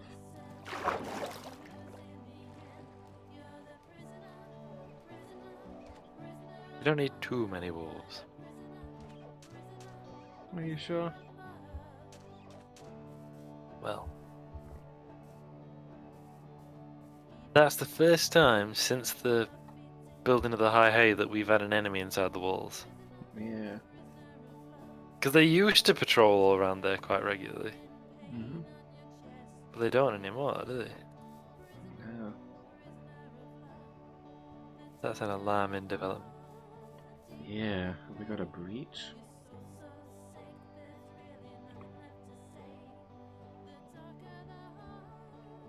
Hope not, but we could have. Then I am coming. I get you. I'm trying to... Where is it? Cool. I don't think we've got any milk, I'm just in... around. If it's tools, where are tools? Oh, I've got his banner. Yeah, there's Maybe I buckets should will get do. another dog. And all look the same as the thing. Yeah, they do. You can change the colour of the collar, though. Yeah, I did for Fenris. Ah, nice. Green? Yes. Nice.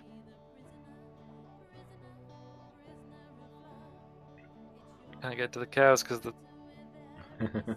angles.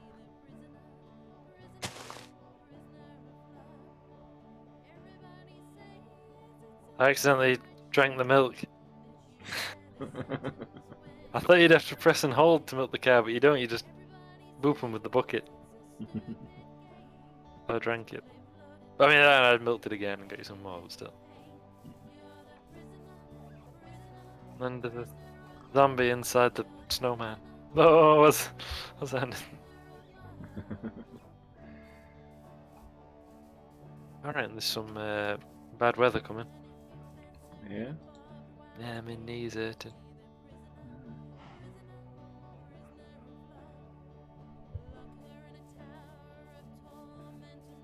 Where at though? Just found the corner. I think you might be right, actually, thinking on it, because I was sneezing a lot earlier. Thank you. Do you sneeze when there's a storm approaching? Yes, people with hay fever tend to. Ah, At I least didn't if know it's... Yeah, 'cause, at least if it's after warm days. that. What happens is, as the pressure builds up in the clouds for, oncoming rain, it forces down the pollen in the air. Oh. Mm. Ah, that's interesting. Thank you. Yeah, I am cured, thank you. Evidently. Yeah, so just before it starts to rain, people with allergies tend to start sneezing. Ah, All the pollen gets pushed down to ground level. that's interesting. I just badly injured. Oh, not that badly. I damaged ligaments in my right knee. And when it's going to be like a storm, not just like normal rain, although it was for quite a while. When there's going to be like a proper storm or something, sometimes I get a sharp pain in my knee. Yeah. Looks so different now. I've trimmed this bit. Yeah. It used to like cut us off from the rest of the world, and now we can actually see out. Yeah. We've got to watch out that people don't start getting ideas about leaving. Mm. Nobody gets out. Exactly. I'm trying to see if you make sure you can't jump onto the wall from anywhere. You've got a don't have Yeah, anything to yeah. climb on, but there's a stray bit of wood up there. Look. Yes, thank you. I was just doing this bit, and our uninvited guest turned up. Back to down tools. Yeah. Another bit, I think, somewhere in that math, but I'm not sure. I thought so.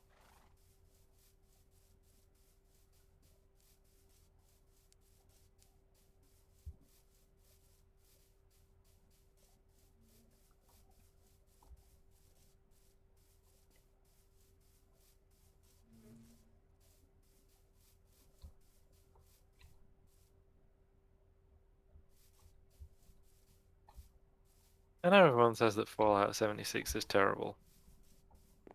Yeah. I have no reason to doubt that testimony. But it had an amazing trailer, you know. Yeah. Yeah, like not the live action one they did, which is kind of weird. I mean, by kind of, I mean very. But they did like, the original trailer was really good. It's just, it's what briefly popularized Take Me Home, Country Roads. Bracket, I should say Country Roads brackets Take Me Home. It was on the used on the trailer because the game is set in West Virginia, and the song is obviously about West Virginia, so Yeah. makes sense. I think it was a cover though. I don't think it was the original. I don't know.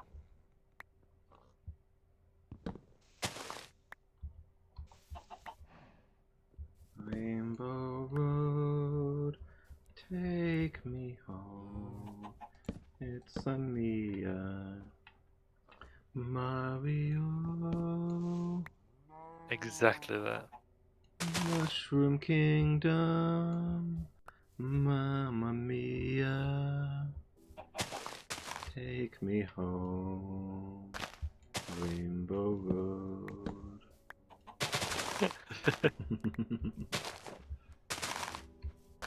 That's exactly it. Yeah. That's what the trailer is.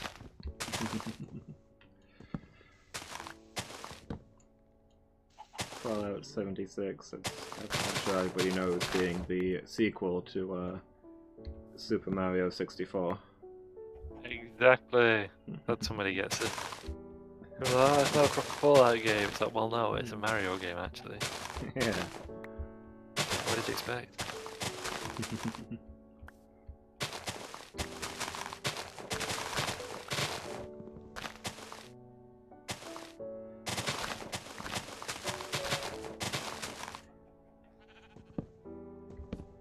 As we were saying, I'm currently playing another of the DLC, and I'm enjoying it. It's still the kind of variation on the you get captured and lose all your stuff, or whatever you like, kind of survive with your wits. Okay. I'm really keen on that, huh? I mean, I'm exaggerating. Take all your stuff, right? But you know, it's still you got to escape. Well, okay, and you know, some people don't want you to. Okay.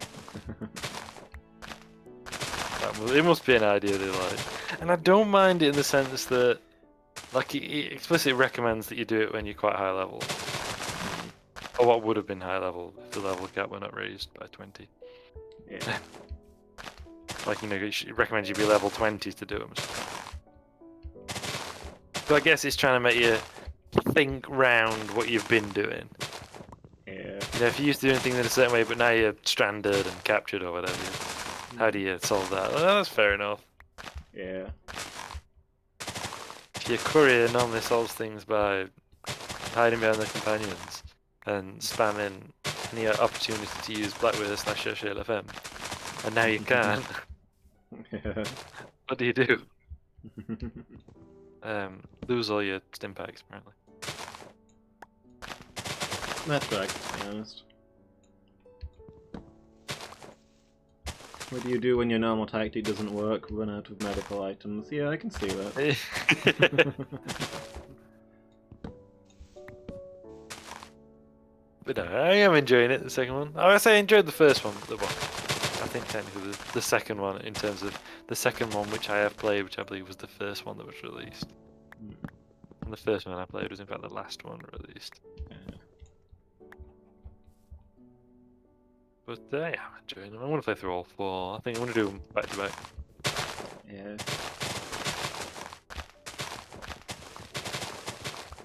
Oh, and you know, last time we did Minecraft, and I bet she's going to send me after a Deathclaw egg. Yeah. She sent me after a Deathclaw egg. Yeah. Neuralon says ZZZ. But actually, it was fine. Yeah. Because I was level 40 by that point. And I was like, actually, to say how badly this went last time I went even remotely near here, it's fine now. Because I leveled up that much on the Old World Blues DLC. And I didn't know what to put my points in, so because I've already maxed out speech and everything. I put them all in energy weapons. And I've got an energy weapon, so... Turns out, if you just rapid fire from miles away, Deathclaws don't know what to do. Like, you're so far away they don't even know you're there. Then you just fire your laser weapon as fast as you can at maximum range. Yeah. They don't know how to handle that, turns out.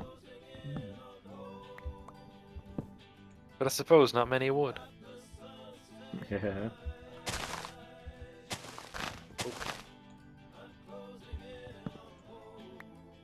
I remember my experience with Deathclaws in the first game being what, in retrospect, is a brilliant marketing ploy. Oh, what? There was a camp of weapons traders who have basically all the best weapons in the game, who'd had a group of Deathclaws set up a camp right outside their base, and like customers couldn't get through.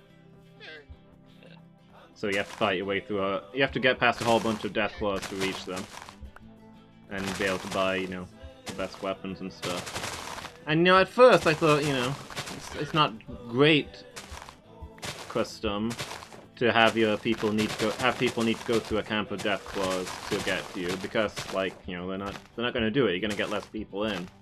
But it's when I tried to leave that I realized the true brilliance of their strategy. In that, you know, there was dozens of now enraged Deathclaws that had followed me to the entrance to their camp and attempted to murder me every time I stepped outside it. So I kind of had to buy lots and lots of heavy weapons from them. They made a fortune that day.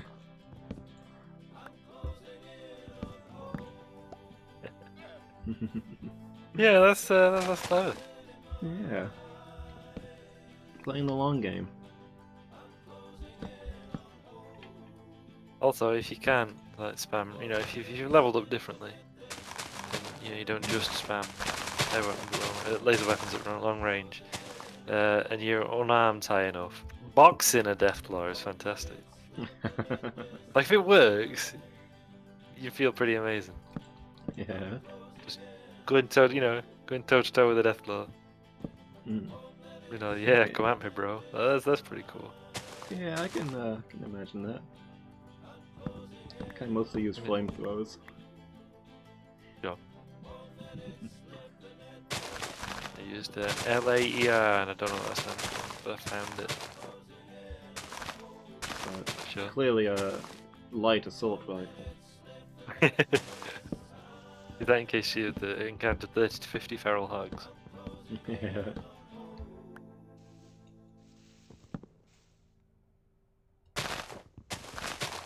Yeah, whatever it is, it's a laser weapon, and just spammed it from a long way away.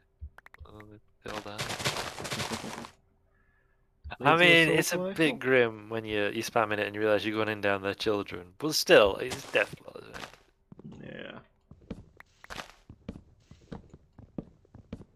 I was so far away I could only see the big one, I couldn't actually see the little ones. I was like, oh well.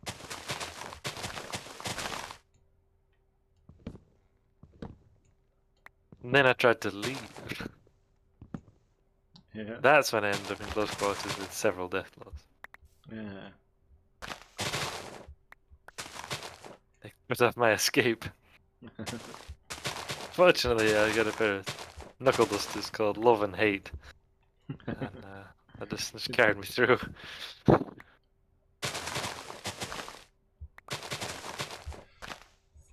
Seems legit.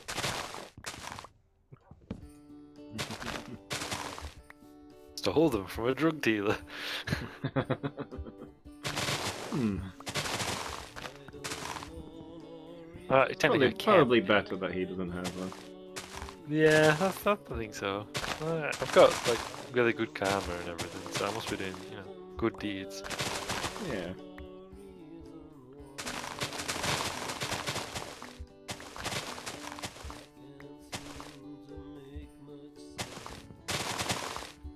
It's just that I can't bring myself to be awful. Yeah. Like in the game, and you think, oh yeah, I'll be a scumbag. But I can't. Yeah, I keep setting out to be the bad guy in games, and then I can't bring myself to do it.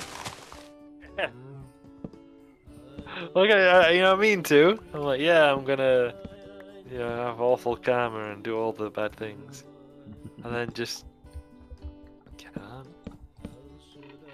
can't bring myself to.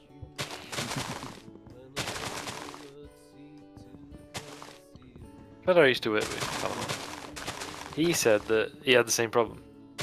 That if he was playing a game where he'd created the character, he couldn't be awful. He had to like help people and do good deeds and all that. But if he was playing a pre-created character, and it was in character for them to be a scumbag, he could do it. Yeah, I can agree with that actually. Similar feelings. It was particularly about Trevor from GTA 5, who's got a lot going on, shall we say. And he said while he was playing as him, he was absolutely awful, killing and robbing and all that.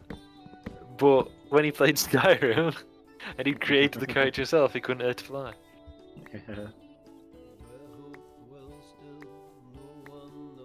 Yeah, exactly that, Joe. Yeah. My power fantasy is being able to save everybody. Yeah. I agree with that one. There's also that whatever brain chemical it is rush into it. Thank you so much, you saved me. Yeah.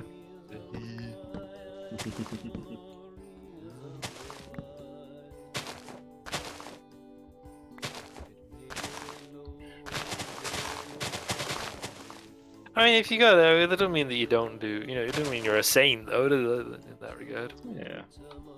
Like, help somebody out. because the people, the people higher up their organization were doing terrible deeds.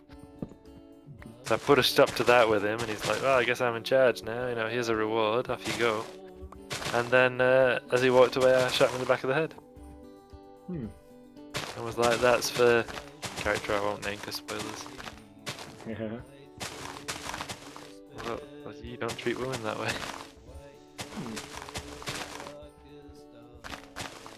So there you go. You gotta have a code. Yeah. But no, I couldn't bring myself to. I was gonna let him go. And I was like, I can't bring myself to. Like, he's done bad things. I don't care if he feels sort of a bit guilty about it. He does them anyway. Yeah. But he's gonna keep doing them as well. Right? Yeah. He's gonna not keep taking feeling over bad. the- Sorry, go on. He's not taking over the evil organization to make sweeping changes. Exactly. And when he does his bad deeds and feels bad about it, he's not changing his behavior. Yeah. He's excusing himself by feeling bad. Yeah. Oh well, it had to be this way. Yeah. So, nah. Somebody here. I'm not alone. I'm unarmed. Oh no. Don't worry, I've got my bow. Fenrir will attack. Seems the same character to even do quest. I feel like we've made some pretty psychopathic characters whenever we've played together, Badger. When I go and visit him and we like boot up a random RPG to play through, I think we're a bad influence on each other.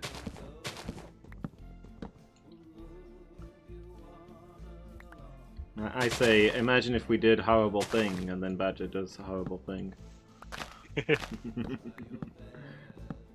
I'm like, well, now we're committed to this character, so we must be awful forever. Oh yeah, we've got Merlin's repair, so all we have to do is trade and then we can get his axes repaired, so there's nothing to stop us using his axes on leaves. You're right. Yeah. Well, I'm using my diamond hoe on the leaves, because it just disintegrates them. Oh, that's doing it so quickly. I will not use my eggs. That'll be a waste.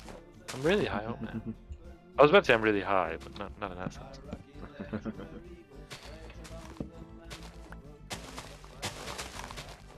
Yeah, because as I'm playing New Vegas, part of me thinks I can play it again, but this time be a scumbag. Because you've got, abundant opportunities to be a scumbag.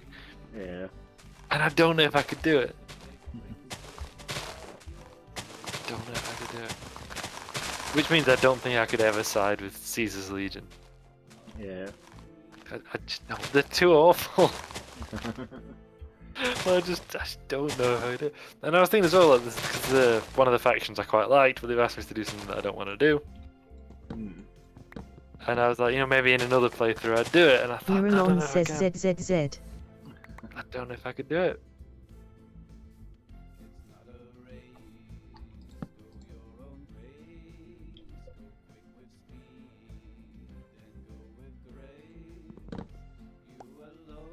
At least two of the characters I've encountered have been voiced by people who were formerly in Star Trek stuff. One is Rene Auberjonois, who played Odo. Yeah. The other is Michael Dorn, Ah. who I believe also provides a voice in Invincible. Yeah. I've seen a clip. I was like, hey, that's Michael Dorn.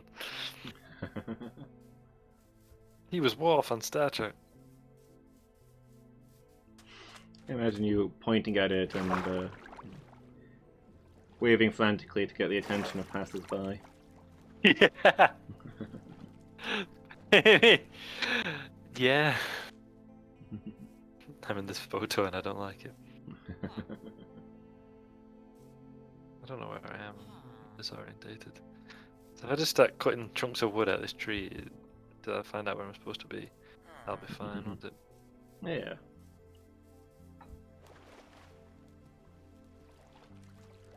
Aha! Promising. Ah, this is more like it.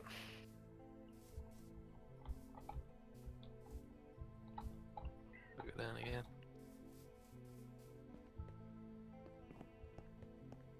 As it turns out, the land is higher at this other side. I've just weakened our defences.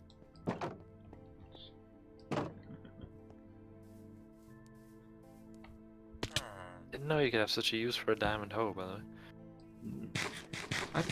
What have I been telling you this for the last 2 years? The diamond hoes are endlessly valuable. Yes, exactly. Every hoe deserves a diamond. Put that on my As you often gravestone. say. Yes, that's my motto. It's going on my gravestone. You know, if it was like Game of Thrones and you had house words, that'd be the Yeah. house words of the.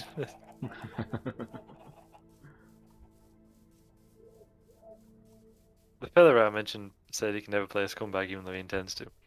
When we worked together in admissions, we used to joke that the admissions would have house words, but they'd just be like lol boobs or something. Yeah. Like, you have to remember it was a different time, 2014, Yeah. and that was the thing that was popular on the internet at the time, and we found it unreasonably funny. I don't feel like it stopped being a thing that's on the internet. But just saying lol boobs. Mhm. But like boobs being spelled B-W-B-Z. Okay. Yeah, maybe less so.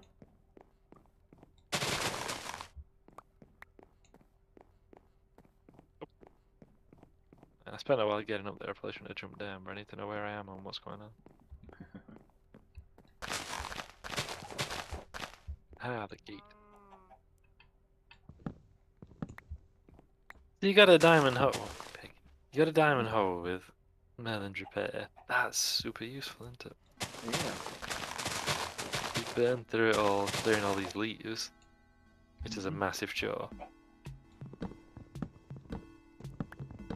And then repair it while trading. Mm-hmm. I learned something today. Yeah.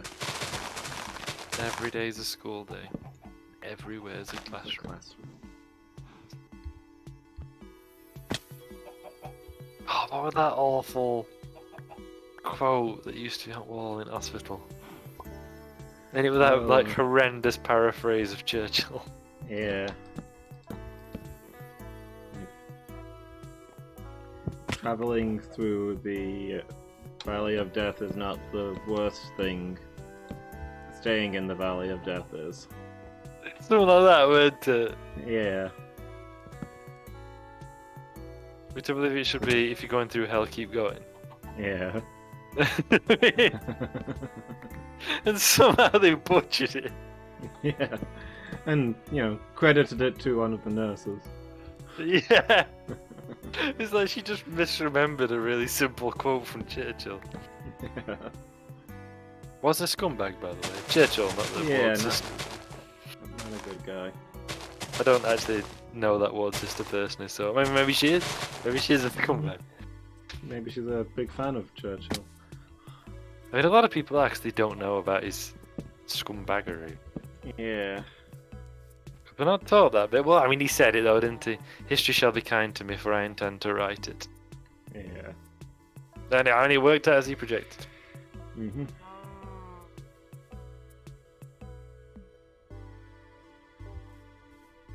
One of my favourite things to point out when people, if somebody goes, because inevitably someone, usually on the left, will be like, Churchill was a racist, and other people are like, hey, it was a different time. And then my favourite thing to point out is that people at the time considered him racist. Yeah. That was a fun one. Don't take it from me, take it from Sir Leo Amory, Secretary of State for India. So as you might guess, a committed imperialist. Who said, and I quote, I'm afraid I don't see very much of a difference in attitude between Mr. Churchill and Adolf Hitler. Yeah. Which is pretty cutting when you think about it. Yeah.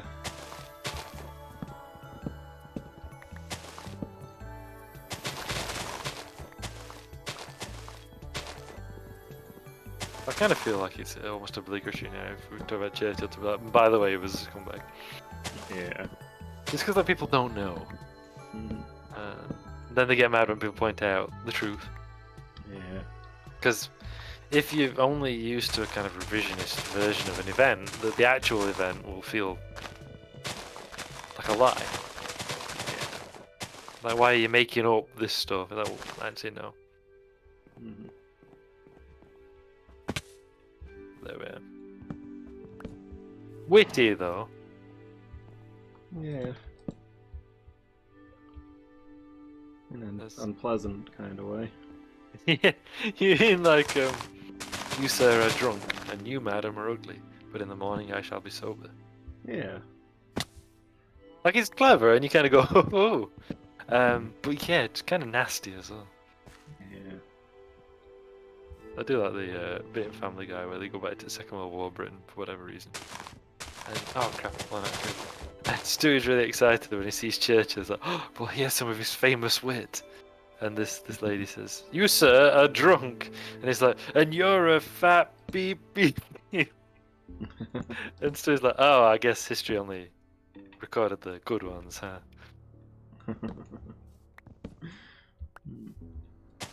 Which I mean is also true, of course. We do remember the stuff that.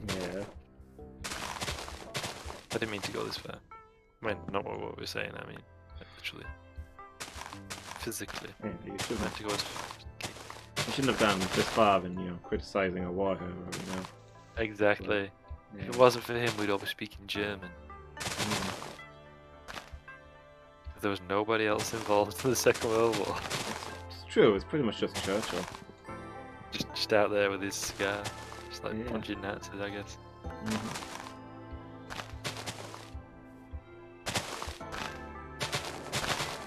People always say if it wasn't for X, we'd be speaking German, but for the most part, it's actually if it wasn't for X, we'd be speaking Russian. Absolutely, yeah. There's the thing that Except, people. except for if it wasn't for Russia, we'd be speaking American. True. Gosh darn it, we're heading that way anyway. Mm. Hence my constant crusade against Americanism in everyday language. Yeah. Not out of some petty anti-Americanism, but just we've got his own culture, you know. Yeah. We don't need to call them cupcakes when they're buns. We have a word for it, it's a bun. Yeah. A cupcake is a specific kind of bun, isn't it? Hmm. Like a big and enormous one. Yeah. That was, for example, made in a cup. Which may or may not be the origin of it, but that's what I've heard it used for. That's the real reason. There's no other thing about culture, it's just the bun thing. Yeah. The entirety of my linguistic crusade is about buns. I mean, I don't disagree with it though. Now, when you're right, you're right.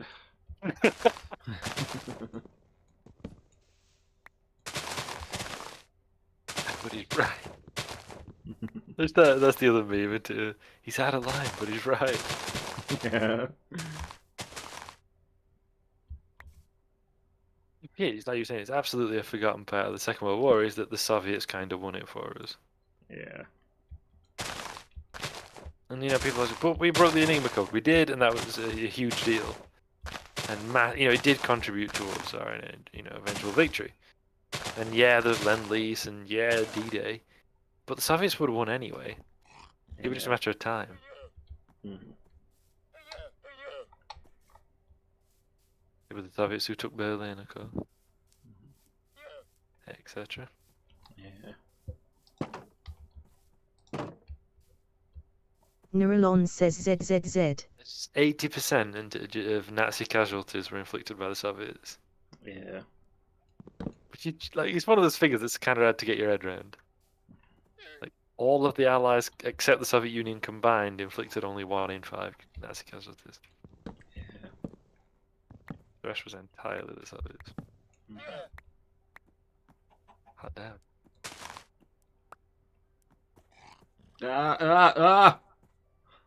you I've got doing? it. Okay. What you doing?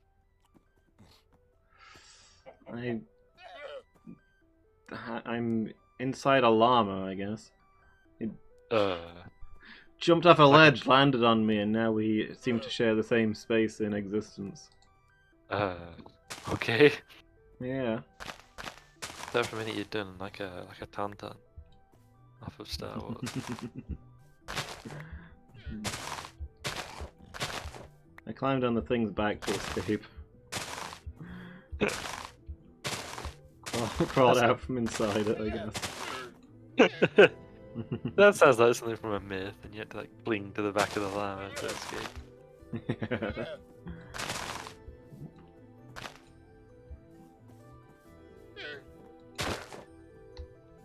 Yeah, myths. I saw the trailer for the new Dune film the other day.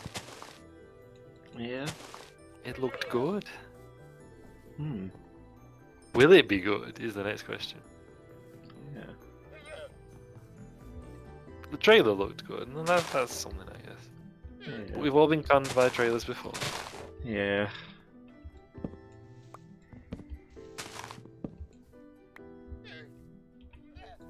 I don't reckon that DC are brilliant at making trailers. Yeah.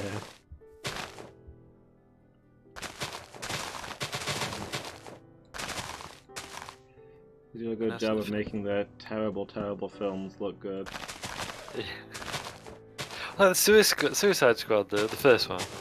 Like, the trailer looked amazing, Yeah. but I hear the film was not. Yeah. I don't understand why I they're do- making a new one, to be honest. No, apparently it's way better though. But I guess also not hard. Yeah. But to be fair, I think the thing that everyone loved about the trailer for Suicide Squad, the first Suicide Squad, was the Aussie fella like hiding in the middle of some kind of massive battle and having a swig of beer. Yeah. I forget what it's called, Captain Kangaroo or something. Mm. And, like there's all this chaos going off around him, and he's just like on one side drinking from a tin of beer. I think everyone loved that. I mean, I did. So. Because the people who don't want to get involved, right? That's their deal. Yeah. So that made sense. Also, what didn't make sense is like, what if you were trying to stop some kind of god of death type figure? Why would you Yeah. send them? Hmm. Like, what's Harley Quinn gonna? She's a like, psychiatric nurse turned like acrobat or whatever. With a baseball bat. Mm-hmm. Like, probably not my first choice to take on, some kind of god of death. Yeah, she's not a particularly talented fighter by any standards, really. Yeah, just odd choice. Unless she's just trying to get him killed for lulz. Yeah. Or unless she's just saying- using him as a really famous property. Hmm.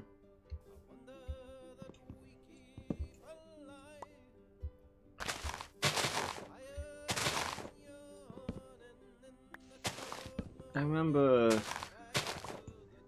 like the Suicide Squad was part of the reason I stopped buying DC comics. But like So around the comic- time the movie came out, the Suicide Squad were being crammed into every storyline. So, And I remember mostly getting the impression that the pretty much everything going on with the Suicide Squad was because the person running the Suicide Squad was very, very stupid. that's always a good plot device. Yeah. Well, I don't know if she was intended to be stupid. No, I that's think what they I mean. intended her to be, yeah. I think they intended her to be this tough nut genius making the hard decisions, but I think she was just Across very, that way. very dumb. Yeah, that happens a lot. Yeah. The earlier conversation about Game of Thrones. Yeah. Well, the Dune trailer looked good. It got the kind of things going on that I would want. Also, it looks like it's got Dave Bautista in it. That's always a plus. Yeah. And Jason, no, not Jason Isaacs, the other one. Oscar Isaacs playing Later Atreides. He looked really cool with his beard. Looked like a show. Looks the part. Yeah. Timothy Chalamet, wherever it is, who's playing Paul. Looks like an aristocrat. That's good. Yeah. I know. Maybe it'll be alright. Oh, yeah. He doesn't have a difficult legacy to live up to. Great book, terrible film. Yeah. Always. The mini-series they did were really good though. Never saw that. You never saw it? No. That were really good. Oh, go on. Well, personally, I disagree. I mean, you know, it had maybe a few good bits, but on the whole. But yeah, I never saw it.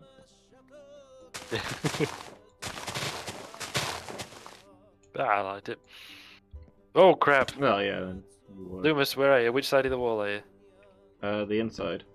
Good. What's up? There's like 8 of them outside. Oh. They're all just looking at me. I turn round.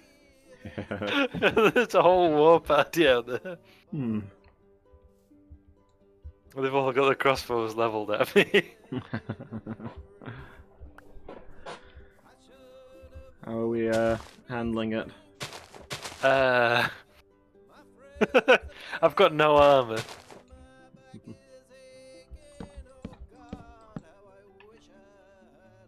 I mean, they're outside, right? Yeah, they're outside the wall. They're no threat to us. Yeah. We just leave them be. Yeah. I think so. We just gotta make sure we don't like go outside the wall and anything that's falling off the trees out there is lost to us now. Only a few saplings and whatever. A whole But, bunch of yeah. saplings, like 8 or 9. We don't need any more saplings, do we? We've got dozens. Yeah. And we can easily get more. Yeah. Just butching this up a little bit.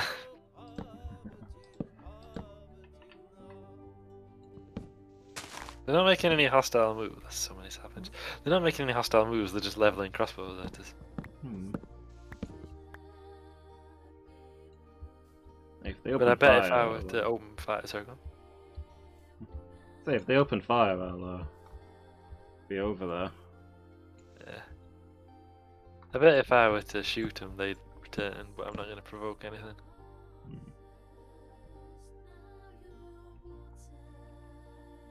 If I just turn around and do them.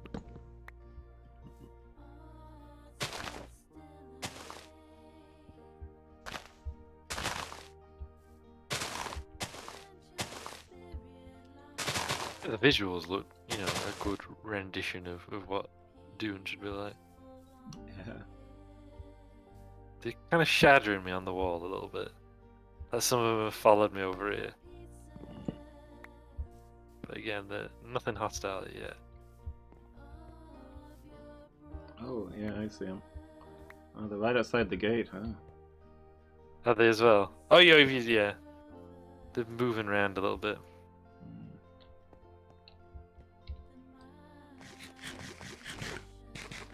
And some of them have got enchanted crossbows.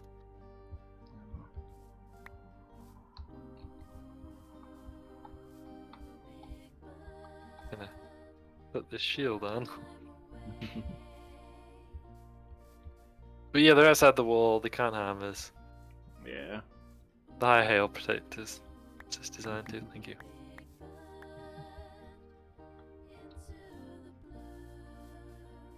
Nothing they can do. Although suddenly the high hay doesn't feel high enough. Yeah. I know logically that it is. It's unfamiliar having it this low. Yeah. There we go. This is the Right. projected high, anyway, 3 blocks. Yeah, that's the plans we drew up for. And it's definitely sufficient. Mhm. Can't get Oh! in, yeah. You've not fallen outside the wall, have you? Do not be alarmed. I jumped back in, it's okay. Uh,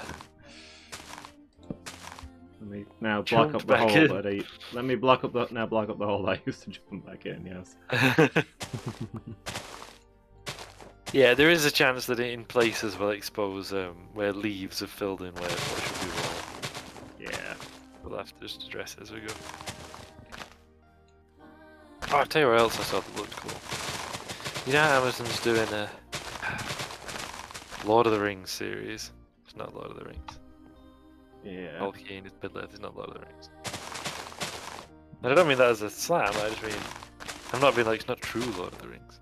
I mean, Miralon it's says not ZZZ. the story. Lord of the Rings isn't a genre, it's not a setting, it's a specific story, right? Yeah. But yeah, Amazon's doing the Tolkien Middle-earth series. They're calling Lord of the Rings because brand recognition. Mm. And they've released which is coming out next month, is it? End of next month? Yeah. And they released a teaser image, and it's a person. I don't know if you've seen it before I start describing it in detail, and you're like, yeah, bro, I saw it. I don't think so. It's a city on a hill Hmm. to one side of a kind of pass, and to either side of you, as you're looking kind of in the screen, there's mountains sloping up to just beyond the city to either side. City on a hill. Yeah. And in the far distance, you know, then obviously there's like a great land rolling out through that gap in the mountains. Yeah. And in the very far distance, there are two bright lights, one silver, one gold. And you can see that there are two trees. And I don't have Amazon Prime, so I can't see it or anything. And I dread what they've done to it, etc. And yet, when I saw it, I was like, Yeah. because as I looked at it, I was like, the two trees. That's the two trees. Which means that this is Tyrion, the city on the hill of Tuna. And that passed to them. And as soon as I realised that there were the trees, and I was like, wait a minute, that's a city on a hill, so it's got to be Tyrion upon the hill. As they always call it, Tyrion upon Tuna. Yeah. Tyrion upon Tuna. That means there should be a mountain pass. Yep, there's the mountain pass, the Calakia.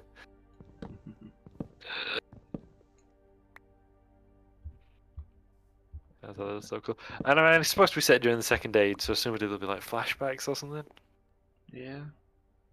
And that's why we're seeing the two trees, but still, will we see the destruction of the two trees?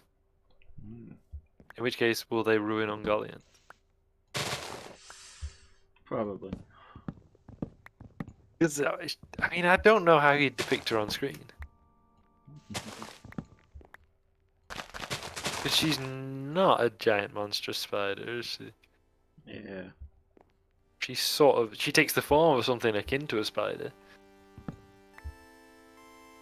She's not actually a giant spider, she's something else. She's something which is never explicitly stated in the narrative. Yeah. She came from outside. She's Lord of the Rings Cthulhu. Pretty much, is she? Like, I think you can take a guess at what she is. She's probably one of the corrupted Maya. Yeah. And that she just wasn't involved in the creation of the world. So that's why she came from the outside. Yeah. But she might not be. And it's never explicitly stated what she is. Powerful enough to terrify Morgoth, though. Yeah. Such that it forced him to rely on his age-old solution of all 7 Balrogs. Yeah. Got a problem? All 7 Balrogs.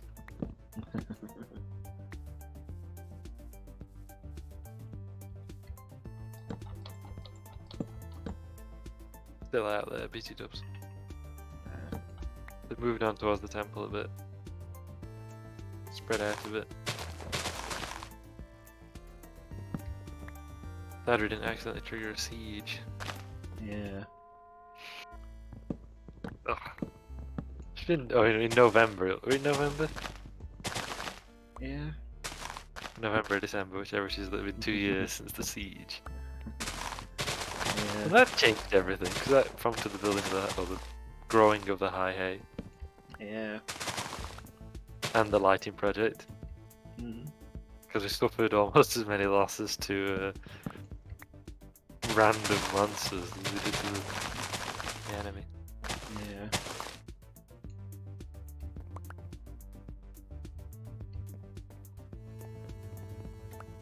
Anyway, I should probably be off soon because I've got work in the morning. Ah, yeah. It's about that time. Doing a lot of work today though. I was chatting about nonsense. Yeah. I'm down to do some tidying up.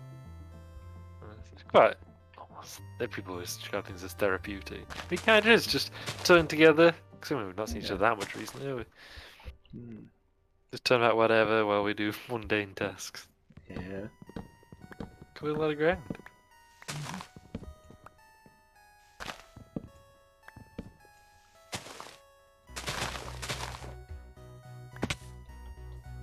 So any final thoughts that you want to get off your chest before we go? About, I don't know, Doom, Karakiria, or Fallout, any Fallout? Like, what are vault suits made of? Because some characters describe them as being made of leather, but I just don't believe that's true. Because they don't look like it. And also, could you imagine wearing a boiler suit made of leather? Yeah.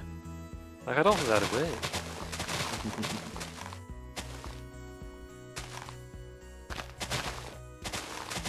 If it's not made of leather, why do they all think it is? Because they don't know what leather is like, having lived in a vault. There we go. It's just like denim, wasn't it? Yeah. You just know I it's saw some a tough material. Yeah? Go for that. I saw a cosplayer online who made a vault suit from scratch. It was like, you know, some of the references have it as leather, but that just doesn't make any sense. Yeah. She's like, it was, you know, they don't look like they're made of leather. Or mostly they don't look like they're made of leather. How would you get leather in a vault? Yeah. To like replace them as they wear out, unless you're using people, which is possible but troubling. Yeah. And just like how practical would it be to wear a boiler suit made of leather? It wouldn't. Like if you're trying to mend the vault's air supply, crawling around ducts in a leather boiler suit is not going to work. Yeah. And so she was like, but I tell you what would work and fit the theme: denim. Because like denim boiler suits or body suits, whatever, were a thing that cropped up in 50s kind of sci-fi. Yeah. And it was seen as, even though it's not, it sometimes had a bit of a vibe of like a space age kind of material to be wearing. Also, it's easy to dye it really bright blue. Vault suits are bright blue, so they're like an electric blue, aren't they? So she made a vault suit out of denim. And it's probably the best vault suit I've seen. Because it actually fits like the vault suits do. Normally the people, you know, convert a boiler suit or something, don't they? Which is what I would have done, probably. Yeah. And they're kind of baggy, rather vault suits don't normally feel like that. But there we go. A thought for the day. A random thought. Yeah. Thank you, Loomis, as always.